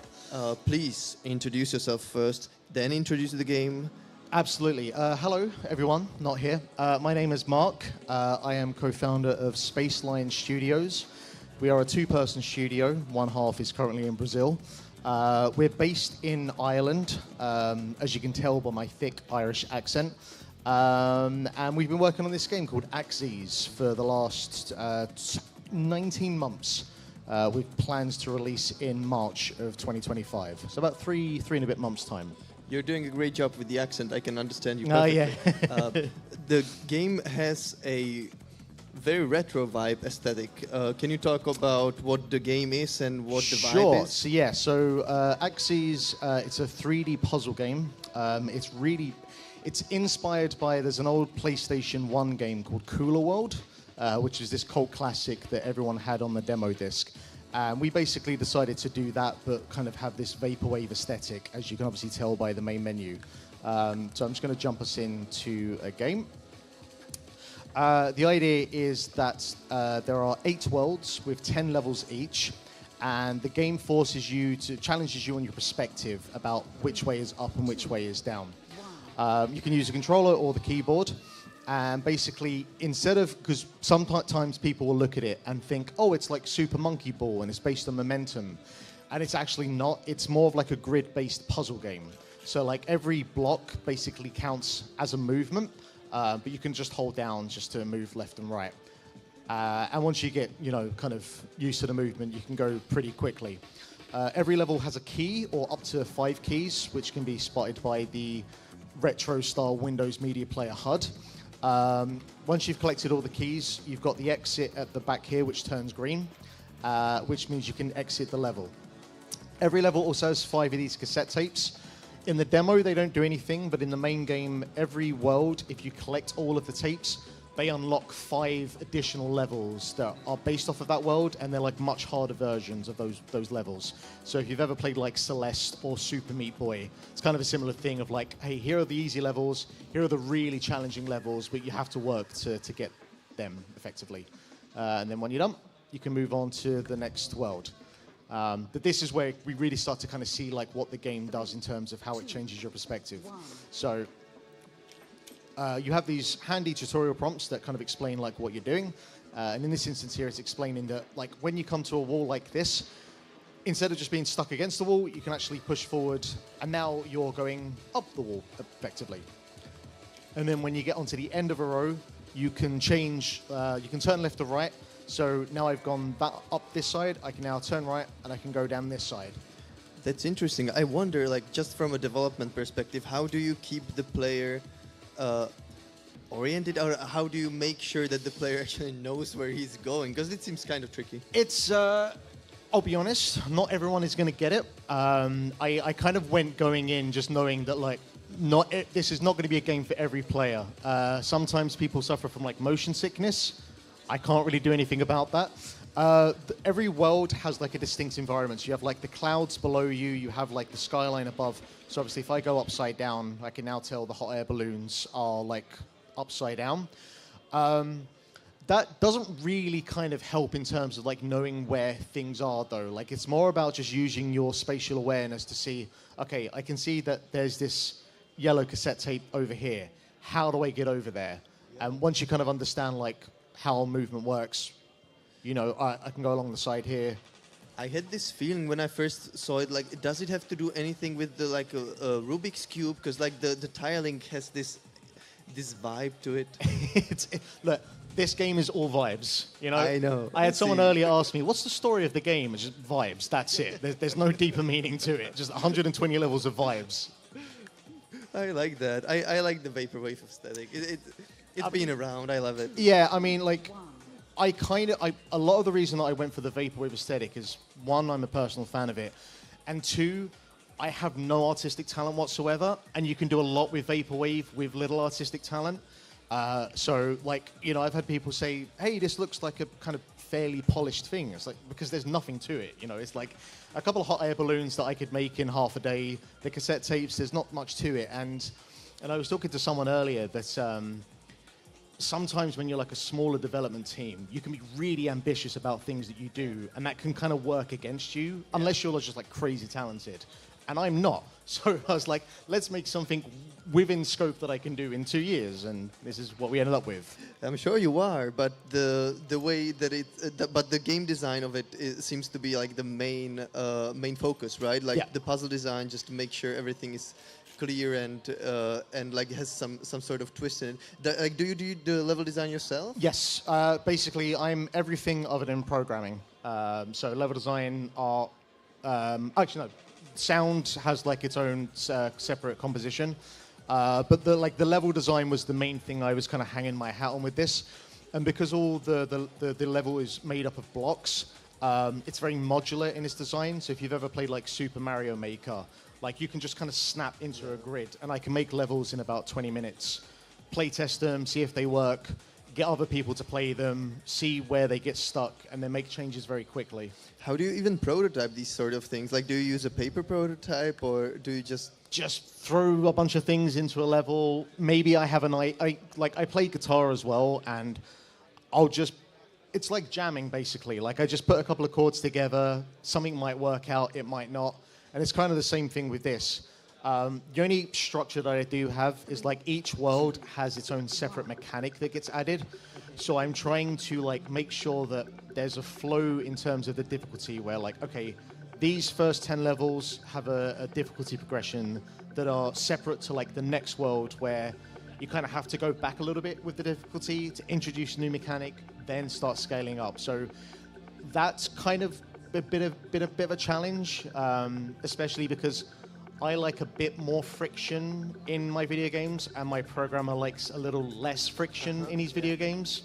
So there's been a bit of that, trying to find the balance. That's always good. Like, at least with puzzle games, it always seems to me like the discussion is important, because like somebody wants to have it hard, somebody wants to have it a little bit easy. Yeah. But is there like a so from what I understood, you need to collect the keys, but you don't need to collect the cassettes, right? No, so for the purpose of like the cassette tapes are about incentivizing exploration of the levels to like explore them to its fullest, but they're only there to unlock more levels. And there is also a high score system, but it isn't like properly implemented, so I'm not going to talk about that yet. And then you've got a couple of other things as well. There's like this, which is a regeneration. So what happened actually a second ago? If I fall off the stage, when we were originally making the game, and the game it's inspired by, that would be a kind of game over, start the level again. But we implemented this rewind system, because of like the vaporwave VHS aesthetic of like rewinding a tape, but also instead of starting the level again, you get like 3 chances before it's a level over. And then you have these rewinds that basically kind of give you all your lives back so you can carry on playing through the level. Because as you get into some of the more trickier levels, like trying to understand like, okay, where can I jump down to? Okay, we're here. All right, where is the exit? Okay, it's over there. So like, as you're understanding the kind of grid-based nature of jumping and movements, and like how far you can or can't jump, you're going to make a couple of mistakes to begin with. And we didn't want to like punish the player by just like, right, no, game over, go again. So those rewinds make it a little bit more forgiving. There has been, it seems like the puzzle games that, at least the famous ones that got quite famous, like Talos Principle and Jonathan Blow's games, that like the standard for puzzle games has really risen over the years, like in terms of like fidelity. Like, how do you go about like looking for your audience, or like do you go for the same audience as of those games, or how does that work for you? So, I mean, for the longest time, I wasn't really thinking about that. I was just like, hey, this is the game I'm going to make, and we'll see what happens. But I've kind of realized that as I started doing events and showcasing the game, basically anyone over the age of 30 probably remembers Cooler World because they had the demo disc that it came on. And I was like, okay, I have an audience. Anyone over the age of 30, cool. Or anyone that's into Vaporwave. And so, like, a lot of events I would do, you know, even here, like, sometimes I'll hear people talking in Czech or whatever language, and then I'll hear the words Cooler World. I'm like, yep, Cooler World, that's good. So resemblance. Yeah, exactly. So I've been looking for like YouTubers and influencers that are really into like the original PlayStation scene, and there's a lot of them. And there's a lot of games that have come out in the last couple of years that really have that PlayStation 1 aesthetic, whether it's Signalis, Mouthwashing from a couple of months ago, and I love these games. And there's like a real, vibe for because I mean, we could have a whole conversation about like where we are in terms of graphics fidelity, but we kind of hit the peak now. So it's like what's old is new again, and we're in that kind of PlayStation 1, PlayStation 2 like vibe of aesthetics. Sure, there is this new nostalgia after like pixel art that used to be the thing years ago. Yep, now that it's was like the PlayStation. 2010s, and now it's the PlayStation. Yeah. One other thing. So this is the first level that introduces one of the new mechanics, which is if I hit X, we do a gravity switch. So now we have a whole new way of exploring the world where you're not just looking up and down, but you're also or not just looking down, but now you got to look up as well. So shift. So I can use shift. And when you hit shift, if there's a block that you can hit, you get a nice little VFX to tell you. And then bam. So it's another way to get around the world. Like how complex do you get? Like how long should a level take? Like when it's hard? So one of the things I do when I do events like this is there is a timer, but I turn it off so players can kind of like play at their own pace. Levels will be anywhere between 2 to 3 minutes. But the idea with this game is it's kind of based on replayability. Like you really have to learn the environment. So like the first time you play a level, you probably just want to find the key and get to the exit. And then the next time you want to try and find the tapes. And then the last time you want to try and collect everything in that 2-minute timer. But one of the things we do is if the player plays the level a couple of times and they get stuck, a prompt will come up to say, hey, having a bit of trouble here. Do you want to turn the timer off for this level? Go at your own pace. So we can, find like what works for, the hardcore speedrunners who I really want to play this game, and more kind of cozy, casual, just like I just want to soak in the vibes. We want those to be able to enjoy the game as well, because sometimes you can play some games where further levels are like gated off behind collect X amount of this or whatever, and like for me that's fine, but I know for some people they find it really frustrating. So we want to try and not kind of lock off as much as possible. Yeah, that's understandable. Especially like but you are looking at the community probably of like more hardcore puzzle game players, right? Oh yeah. I mean, so one of my favorite games from last year was Cocoon, which I don't know if it did win any awards. It should have though. And like that was a game where one of the things I love about video games is games that communicate absolutely nothing about how they play and have like minimal amount of input. I couldn't do that with this one. There has to be a bit of dialogue. But like there's a real like for the hardcore puzzle players, there's some of the ways that game does its systems and some of the later levels are really like challenging your spatial awareness, some of the mechanics we add in, and like I want to kind of facilitate those players. I really want to facilitate like the speedrunners. Like Neon White is a favorite game of mine, and the replayability of that.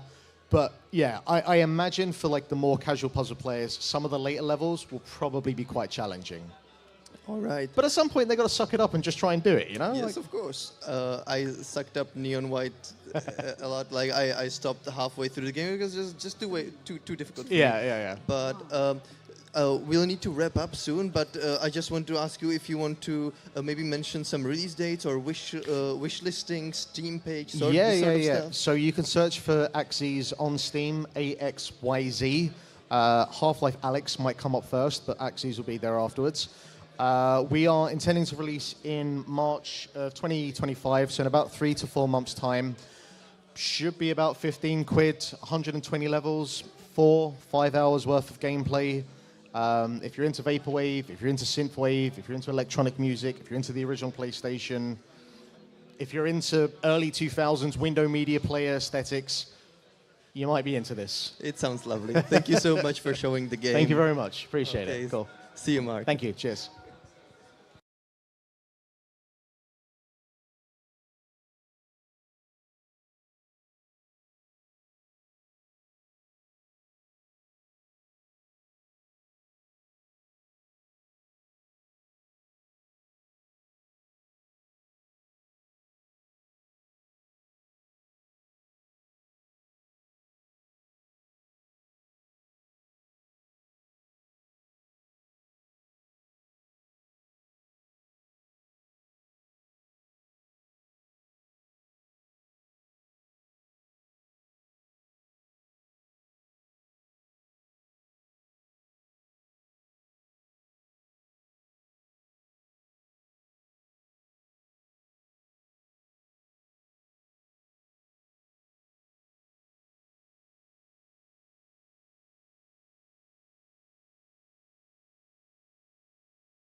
So, hello guys again. We have Lightning Soft here, two of the developers with their game, which I immediately forgot. But guys, could you please introduce the game and introduce yourselves? It's World Times.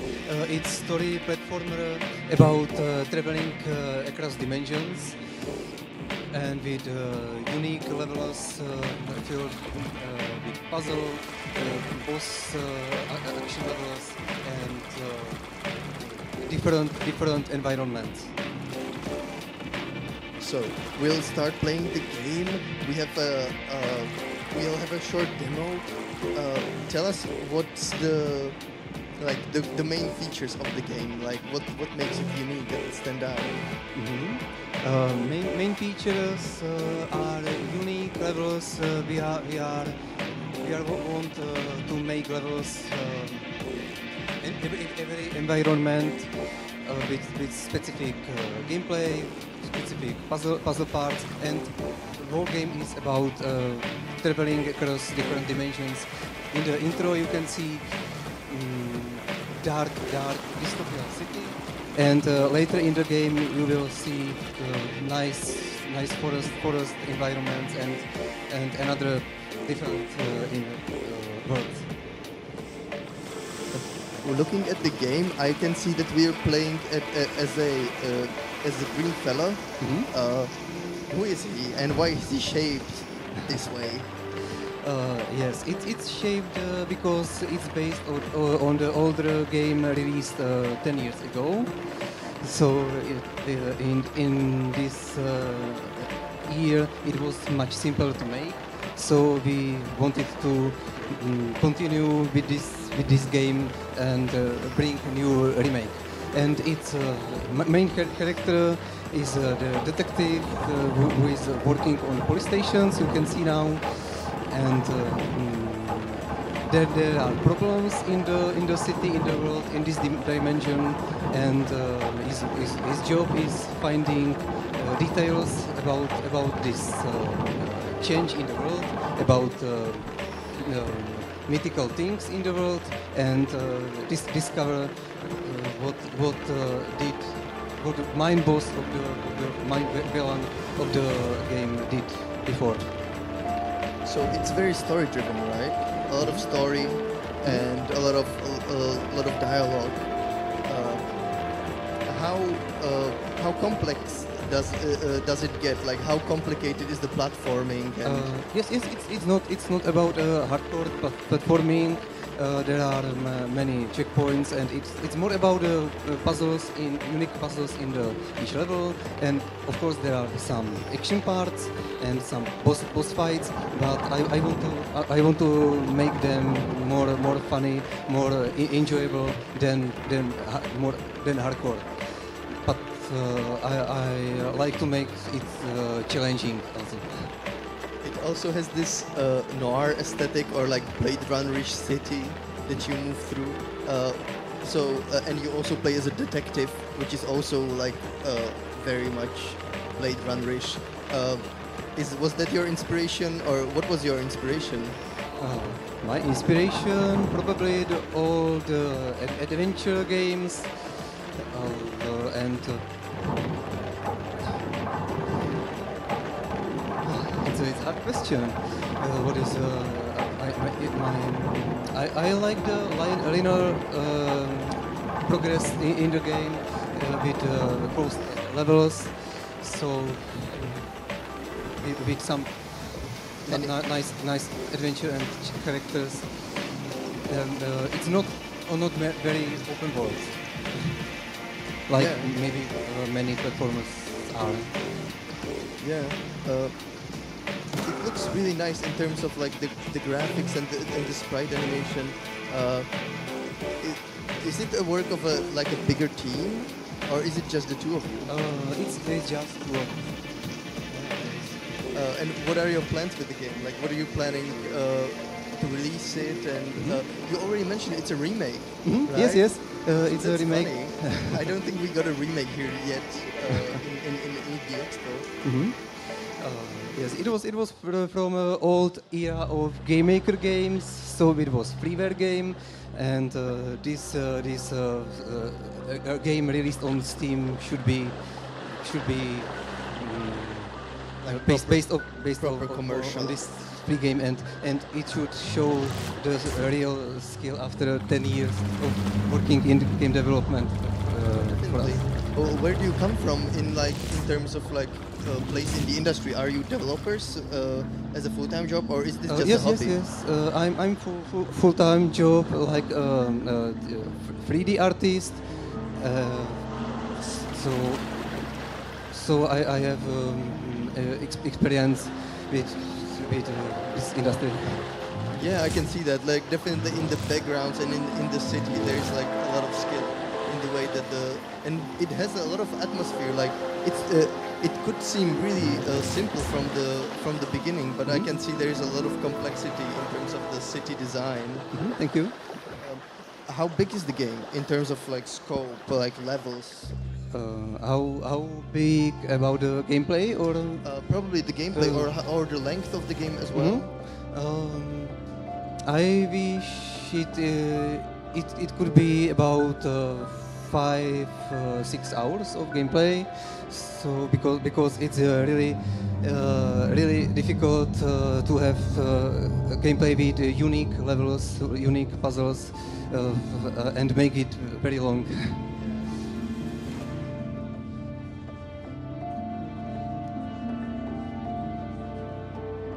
A little pause for the gameplay. We can just look at it for a little while. There's a lot of text in the game. Who's writing the dialogue? Yes, it's a lot of text. I didn't plan too much text in this game, but during the 3 years, we wrote already many things about background of the environment, dimensions, worlds. So it's naturally development of the game, on the development. But that sounds quite amazing. That so you started the development by building the world, and from that the story just came out. Yes, and it based on the previous games, because it's really much easier to have something you can build on. So, when is it coming out? What are you planning to do with the release? We're planning release next year, maybe 2 years. I don't know how many problems there will be. So it's not very solid date now. But I want to see the game released. So. Yeah, it's always tricky with. How long have you been working on it so far? 3 years now. Yeah, it's always tricky, right after 4 years of development, to figure out when is the game ready and done for the release. Do you plan to release it just like Steam, or do you plan any other platforms? For now, just Steam, but it's a platformer game, so I would like to try Switch, definitely. Yeah, you should do Switch. I love Switch, and it seems like the perfect game for Switch. Because there is a lot of platformers and not too many narrative-driven platformers for me, at least when I play games. Is it a single-player game? Yes, it's single-player game. Yeah. And what engine do you use for the development? Unity. It's Unity-based. We'll need to wrap up soon. Is there anything else you would like to mention? Maybe wishlist the game on Steam, like all the other games, of course. Have you got a released Steam page? Sorry?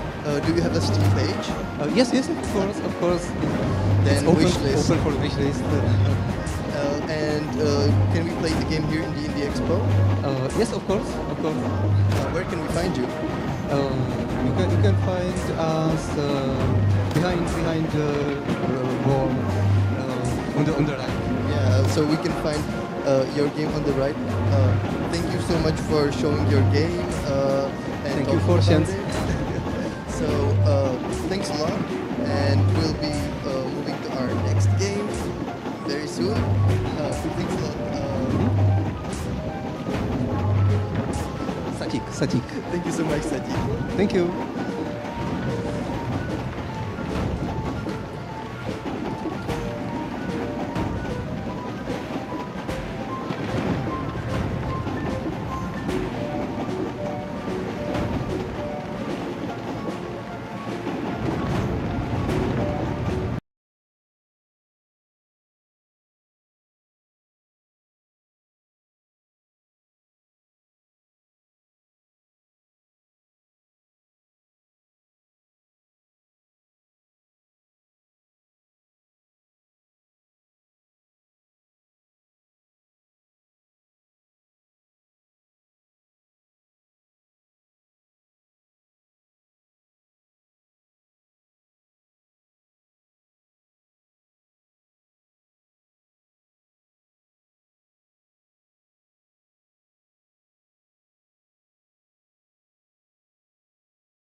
Game in the expo that's gonna be shown to us.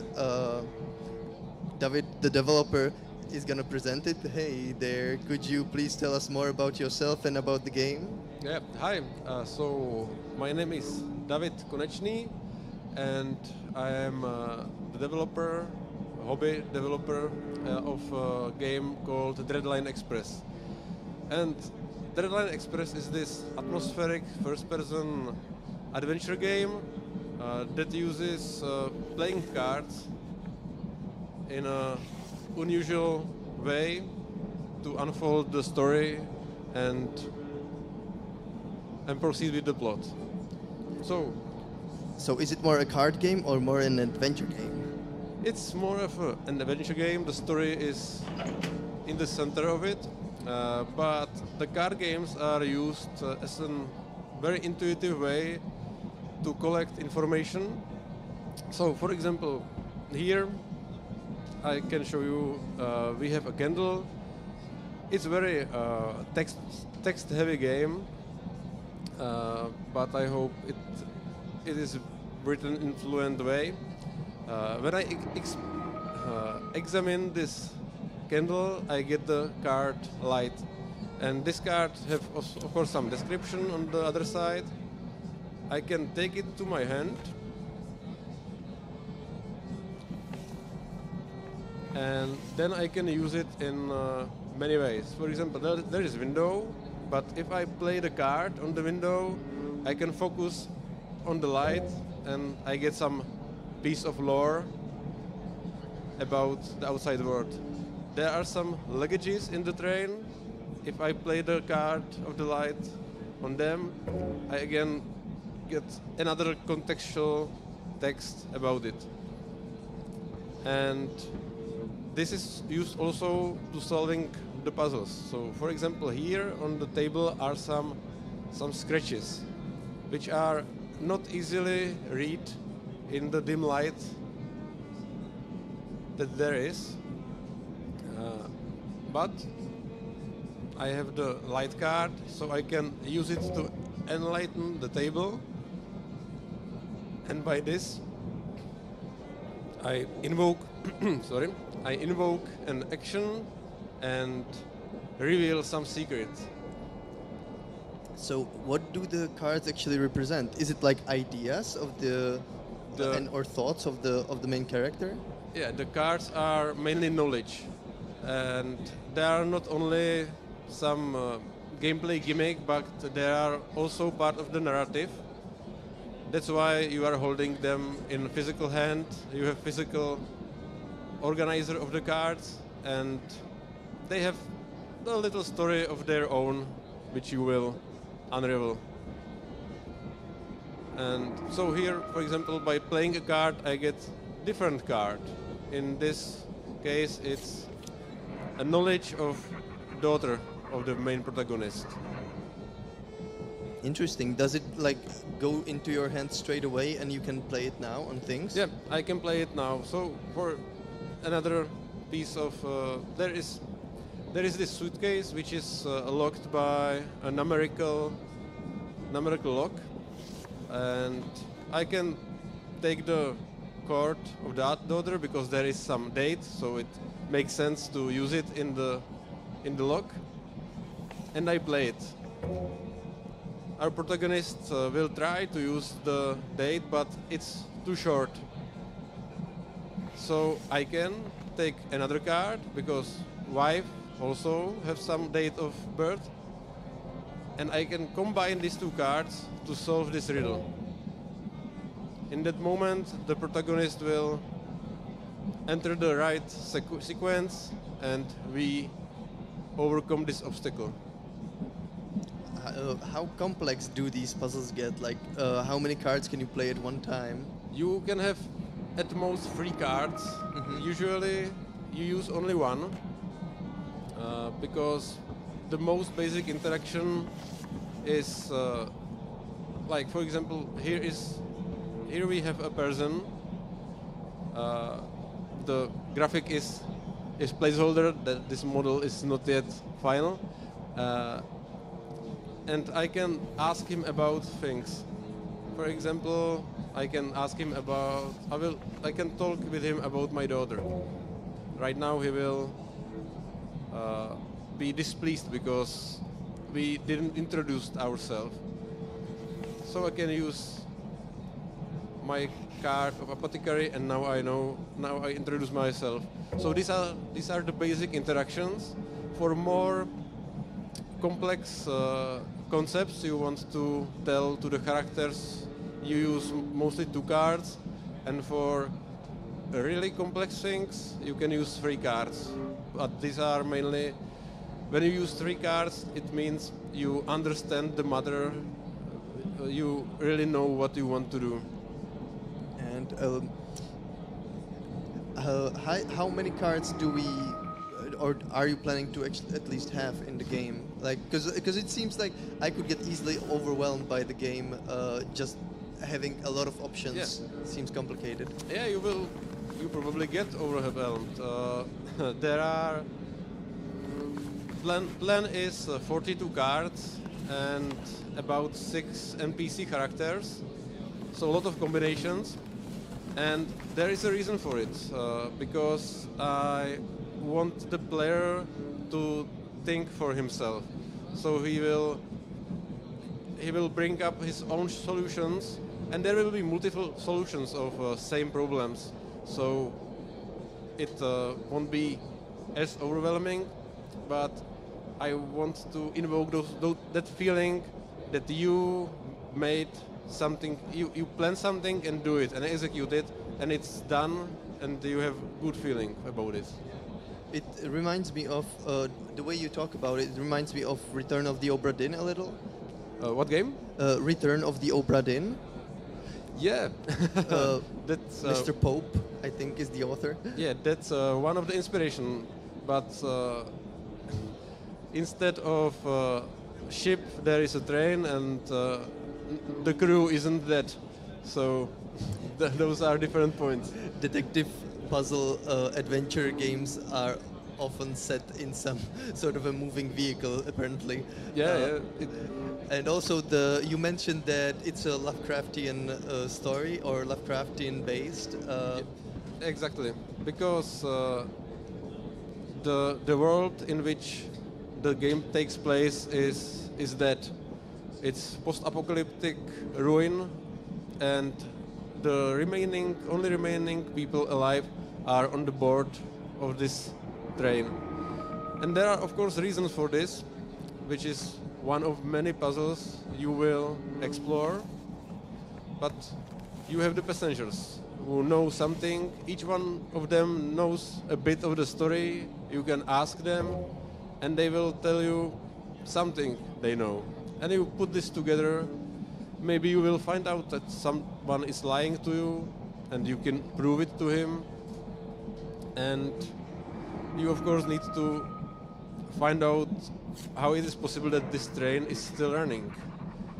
And that will be one of your first missions in the game, to keep it running by selecting the next human sacrifice for the train to run. By the way, I just wanted to say that the drawings and the cards look really nice. I really like the designs. Yeah. And even the character that even though you said that it's a placeholder, I really like the stylization that sort of shines through or peeks through. That's gonna be there. Thank you. In the reality, the trains, the cards are not yet final, and these are only placeholders. And the trained eye can see the AI was used for them, but we are in search. I can't even tell really at this point. We are in search for a concept artist who will create a real human art. But most of the train is already in the final graphics. But there will be, of course, more things, more little parts of environment which will breathe some more life into it. And so this is just a little small part of the train, right? How big does the train get? Yeah, there are many locked doors currently, and you will be able to open each of one of them and found more of this train car. But in reality, the game will be localized only in this one train car. There is no intention to make multiple hours big game. This will be more intense experience for maybe 2 or 5 hours. It depends how quick you will do the conclusions, and also if you want to collect all the playing cards, because you will be able to finish the game without collecting them all, but you will probably want learn everything there is to learn. And when I just pull out a little out of the game to the development, you mentioned that you're a hobby developer. Like, not a lot of people would probably call themselves a hobbyist when they present a game like this, which is almost like on an indie level. How do you think about yourself as a developer? And well, it's it's a free time. It's a free time project. I'm doing this in the evenings, and when I have a minute of spare time, that probably makes me a hobby developer. But I'm trying to achieve greatness. I'm trying to achieve something that will speak for itself and won't look like a hobby project. Oh, I can see greatness. And the atmosphere is a big part of what I'm trying to achieve. And we are getting there. Yeah, I'm not sure if I asked already. Is there anybody else helping out? Yeah, of course. It started as a project only of myself, but about 4 months ago I started to recruit another talented artists. So right now there are four of us. We have 3D artist, 2D artist, also the music audio designer guy who did a great job, and well, everyone did a great job. And I'm left in charge of writing a story, programming, and design. How is it to, like, from what you mentioned as a hobby developer, is to like a proper team of people and managing a small team of developers? Is it like, did your life get easier? It's interesting. It takes much more time than I expected, but it has its advantages. For example, I need to write everything down on the paper and explain it as best I can, which helps me to make the things straight also to me. So it's great, and all the guys are amazing, and I was lucky to find all the people of my team to be in the Olomouc, so we are able to go for a beer from time to time and speak about things in real, which really helps the project. And are you planning on starting a studio together? About that? A studio, like a proper game studio, maybe after releasing the game. Well, if this game would be successful enough, of course, that's a dream of each hobby developer, I believe. But we will see. Right now, I want to keep my foot on the ground, to sell enough copies so the game will pay for itself, because I'm investing in it my own money, and maybe to entertain enough people to leave something in their heads that they can think about. That would be nice. That sounds really great. David, like, is there anything that maybe we could do for you? Maybe do you want to share your Steam page? Of course, yeah. We have already a Steam page. We have a nice little teaser with custom music, again from our great composer. There is a lot of violin, which is awesome. I love violin in horrors. They make something great about the atmosphere. So look at it, play it. If you like it, wishlist it, please, and let know your friends. All right, thanks, David. Thanks for showing the game. It looks wonderful. And also, maybe one last thing. As I said, we are looking for illustrator of the cards. So if anyone would be interested, we are here over this wall. There is our booth, so come to see us. So we're calling out for illustrators for David Konečný and his game Dreadline Express. If anybody's interested, go and find them in the Indie Expo. So thanks again, David. Thank you. Have a nice day.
With our next game. Okay, well, let's get 20 more seconds to finish the technical issues. Yeah. Or can we start? Yeah, sure. Ooh. Yeah, sure. Perfect. Hi. So this is a game called Lumi from Fungi Bot, and we have Vlada and another developer. Could you guys introduce yourselves, please? Hello, my name is Sylvia and I am the artist and the UI designer. Yeah, and hi, I'm Vlada. I assembled the team and do whatever's needed.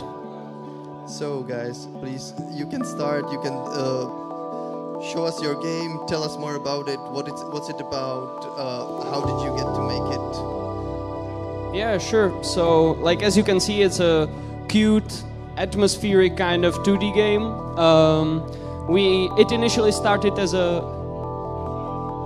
Oh, you don't see the game. Okay, so if you could see the game, you would see that it is a nice 2D atmospheric game. If you don't, oh, now you see it. Great. So Vladio, maybe we can just like reintroduce the game, so just so the people on the stream can know what the game is. So this is Lumi by a studio called FungiBot. So please, sorry for the issues. Pitch it again. Sure. So the game is called Lumi, and that's also the name of the cute robot that you can see on the screen right now. And he's kind of traveling this post-apocalyptic world and using his flashlight to shine on mushrooms that then grow like you see right now, so that he gets to wherever he needs to go. That's beautiful. Like the way that the mushroom grows is awesome. Why fungi though? What's so interesting about fungi for you? Yeah, it's like obviously we love fungi, but like a secondary reason for this is that this initially started as a game jam game that was like sponsored by Amanita Design. So the theme was fungi punk, and that's why we came up with the like main visual hook of the game. Okay, that's an amazing way to figure it out. And you combined it with robots. Is it a single robot? Is there more robots in the game? No, it's just a single robot because like the vibe of loneliness is something we want to have in the game. So like there are special occasions where you can maybe meet some friends on the adventure, but mostly it's just you in the empty world and mushrooms. It seems like you mentioned loneliness, and I think it's something interesting to talk about when it comes to games is what sort of emotions they can bring up. How much do you think about like the artistic way and how it's presented and what it actually brings up in the player? Yeah, like the first thing we came up with, or like the core idea was like we just want someone to shine the light on a mushroom and say, wow, that's beautiful. And yeah, so that was like where we started. But since then it's evolved a lot, and since Silva is doing all the art, maybe like what can you tell us about the art, Silva? I don't know. Well, basically just 2D, and I try to be some kind of a semi-realistic but stylized style. And is there some inspiration that you take into the game? Actually, not really. So you're just freestyling. So like, I guess I just go how it feels right, and I tried it to be unified and kind of unique and just polished. That's what I aim for. And when you figure out when you're trying to figure out the fungi and what they do, like, do you look at the actual fungi, or is it just a beautiful game mechanic? Yes, like while designing these mushrooms, I just googled nice-looking mushrooms, and these really looked interesting. So I just took them and draw them and put them in the game. Well, I applaud to the beauty of the mushrooms, but the realm of fungi is so huge. I wonder how huge your game is gonna be, and how much of this fungi world are we gonna explore? I guess Vladia can answer this question. Yeah. Like in general, we want this to be like a bite-sized experience. We're like still indies who are starting out, so we don't have ambition to make like a 5-hour long game. So it could be like, depends on how smart you solve the puzzles, anywhere between like 40 minutes to 2 hours, I guess. So just so that you can sit and play it in one go. You mentioned Amanita Design, that it was built at Amanita Design Game Jam. How much of an inspiration is the studio for you? Yeah, I think, like, especially for this game, quite a lot. I think it's a bit visible because, like, even like during the jam, people from Amanita Design are walking around, and they're like, "Well, what if you guys did this?" And you're like, "Well, that's a pretty good idea." So you kind of try it out, see where it goes. So, for instance, like the whole concrete blocks you see right now, Jakub Dvorsky actually came and was like, "Hey, it would be really cool if like it was just black and white with really vivid, colorful mushrooms, and just like a set concrete world with the mushrooms." So we were like, "Yeah, that would be really cool." So we've done that. Nice. We're starting to wrap up, so I'm just gonna ask you a couple of mandatory questions. Release date. When do you want? How and when do you want to release it? Yeah, sure. So like we have a booth right there. So like if you like it, just come and talk to us. We'll tell you all about it. And basically, we're planning to release on Steam early next year. Nice. Okay, so that was FungiBot with their game Lumi. Thank you so much, Vladia. Thank you so much, guys, for showing your game. I can't wait to play it myself. I probably will, because we're we're at the same school. See you around, guys. Thanks a lot once again. Yeah, thank you as well. Thank you very much.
that's almost all of what we have for you today on this indie showcase. The next game we're showcasing, the last game but not least, is Mycosis, a game that looks strangely familiar yet alien at the same time. I will not keep you further from seeing it. Please welcome our next speaker. Thank you for introduction. I'm Tomáš Větrovský, and thank you, Michkin. And I will show you the game Mycosis. I am a microbiologist, so this game was inspired by my work, and it's kind of blended with the science. And I will show you latest version. So last GDS, it was my first, like it was the release of the game. So now it's 1 year after. So let's go. As I said, that I'm a microbiologist. So the player is settled in the Institute of Microbiology. So it's kind of strange scientific facility. And in that facility, something strange happens. So all your colleagues are transformed in some kind of fungal zombies, like a Last of Us thing. But I didn't know about it when I started. So in that stage of the game, the player is somewhere in the corridors, and some soldiers appear to clean up the stuff, like in Half-Life. So I will continue.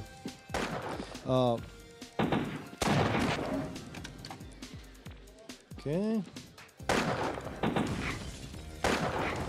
During your journey, you are collecting a lot of stuff, a lot of weapons, a lot of items which you can use for your progress. Oh, I'm not sure that the button is working, but mouse is weird. Okay, it's working. It's fine. So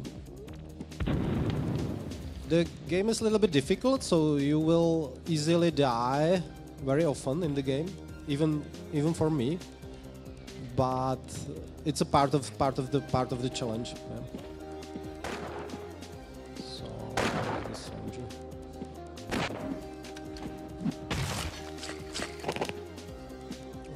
Okay.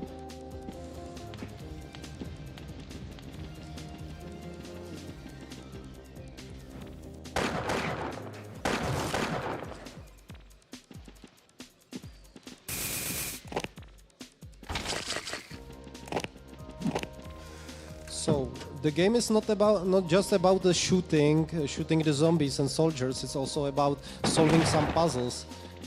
For example, here there are some this robot up there. It's quite tough to kill him. So there is a power generator, and you can use the zombies. You can use some environmental stuff to avoid some of your enemies. So, for example, in this time you need to make this power circuit to kill the robot. It will take some time. Okay.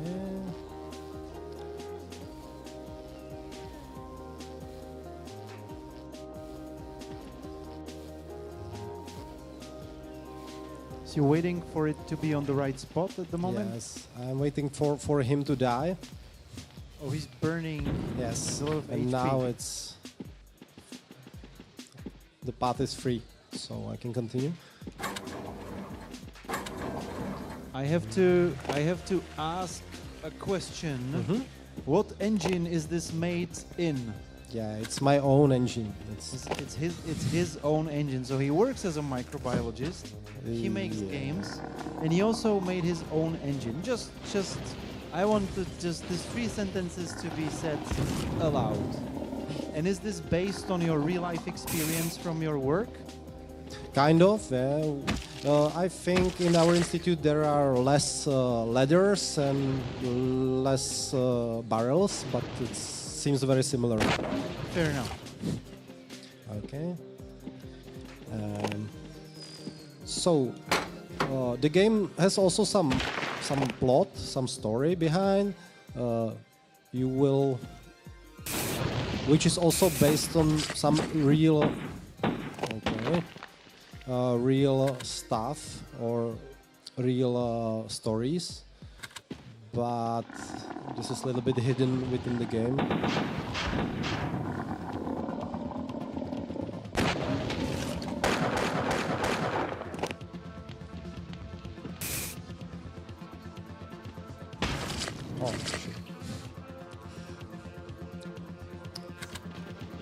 So, with games, it's always difficult to balance the difficulty. It's a beautiful sentence. It's always hard to balance the difficulty. So I'm just wondering, because the reason for that is that the designers, the developers play the game all the time. So they know pixel perfect where to jump, where to shoot.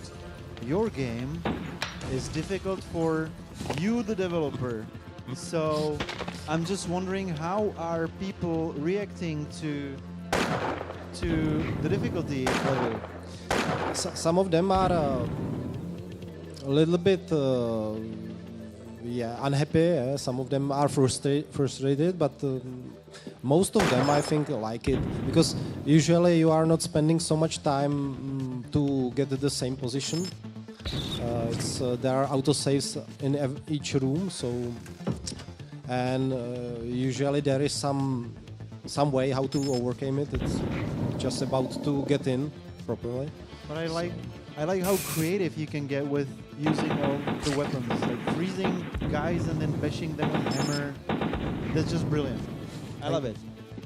And also, this game is kind of your hobby project. It's not necessarily, the commercial success is not a measure of success for you, is it? Yes, it's true. I spent about 8 years, now it's 9 years to developing it, and it was my a dream. It's a game I wanted to play when I was 12, so it's a kind of game I like to play. So basically it was for myself, but finally I found some audience, some people who like it. So I'm very happy that I was able to finish it and release it. Is it on Steam? Yes. What's your review status? My review status, I was waiting quite a lot for the 10th review, so I have 13 reviews 13 now. reviews. Yeah. Are they overwhelmingly positive? Yeah, I have one negative review which I get at the beginning, and then since that time I have only positive reviews. So it's mostly positive. Yeah, it's mostly positive. That's great. Yeah. It's a little bit tough as a developer to get through and get success, I think. But if success, if this measure of success for you is playing the game you wanted to play when you were 12, then it's amazing success, isn't it? I am very satisfied. Yes, I think that's important to sort of know that knowing what you want and achieving the goal. It's super satisfying. So, is the game finished? Game is finished. I think it's kind of polished now, so I think after 1 year I corrected most of the bugs, so now it's in the best shape I think it was. So I am feeling that it should be a year ago, but yes, something like that. Because the game is quite long, so it was very tricky to fix all the bugs within the game. Yeah, so yes. This was just a mean shot. This was just super mean shot. Okay. So how long is the gameplay? You mentioned the game is long. How long does it take you to finish it? For me, it's about 2 hours. But I think for like a person who played for the first time, it's about 4 as the fastest, but 7 hours is an average for the people.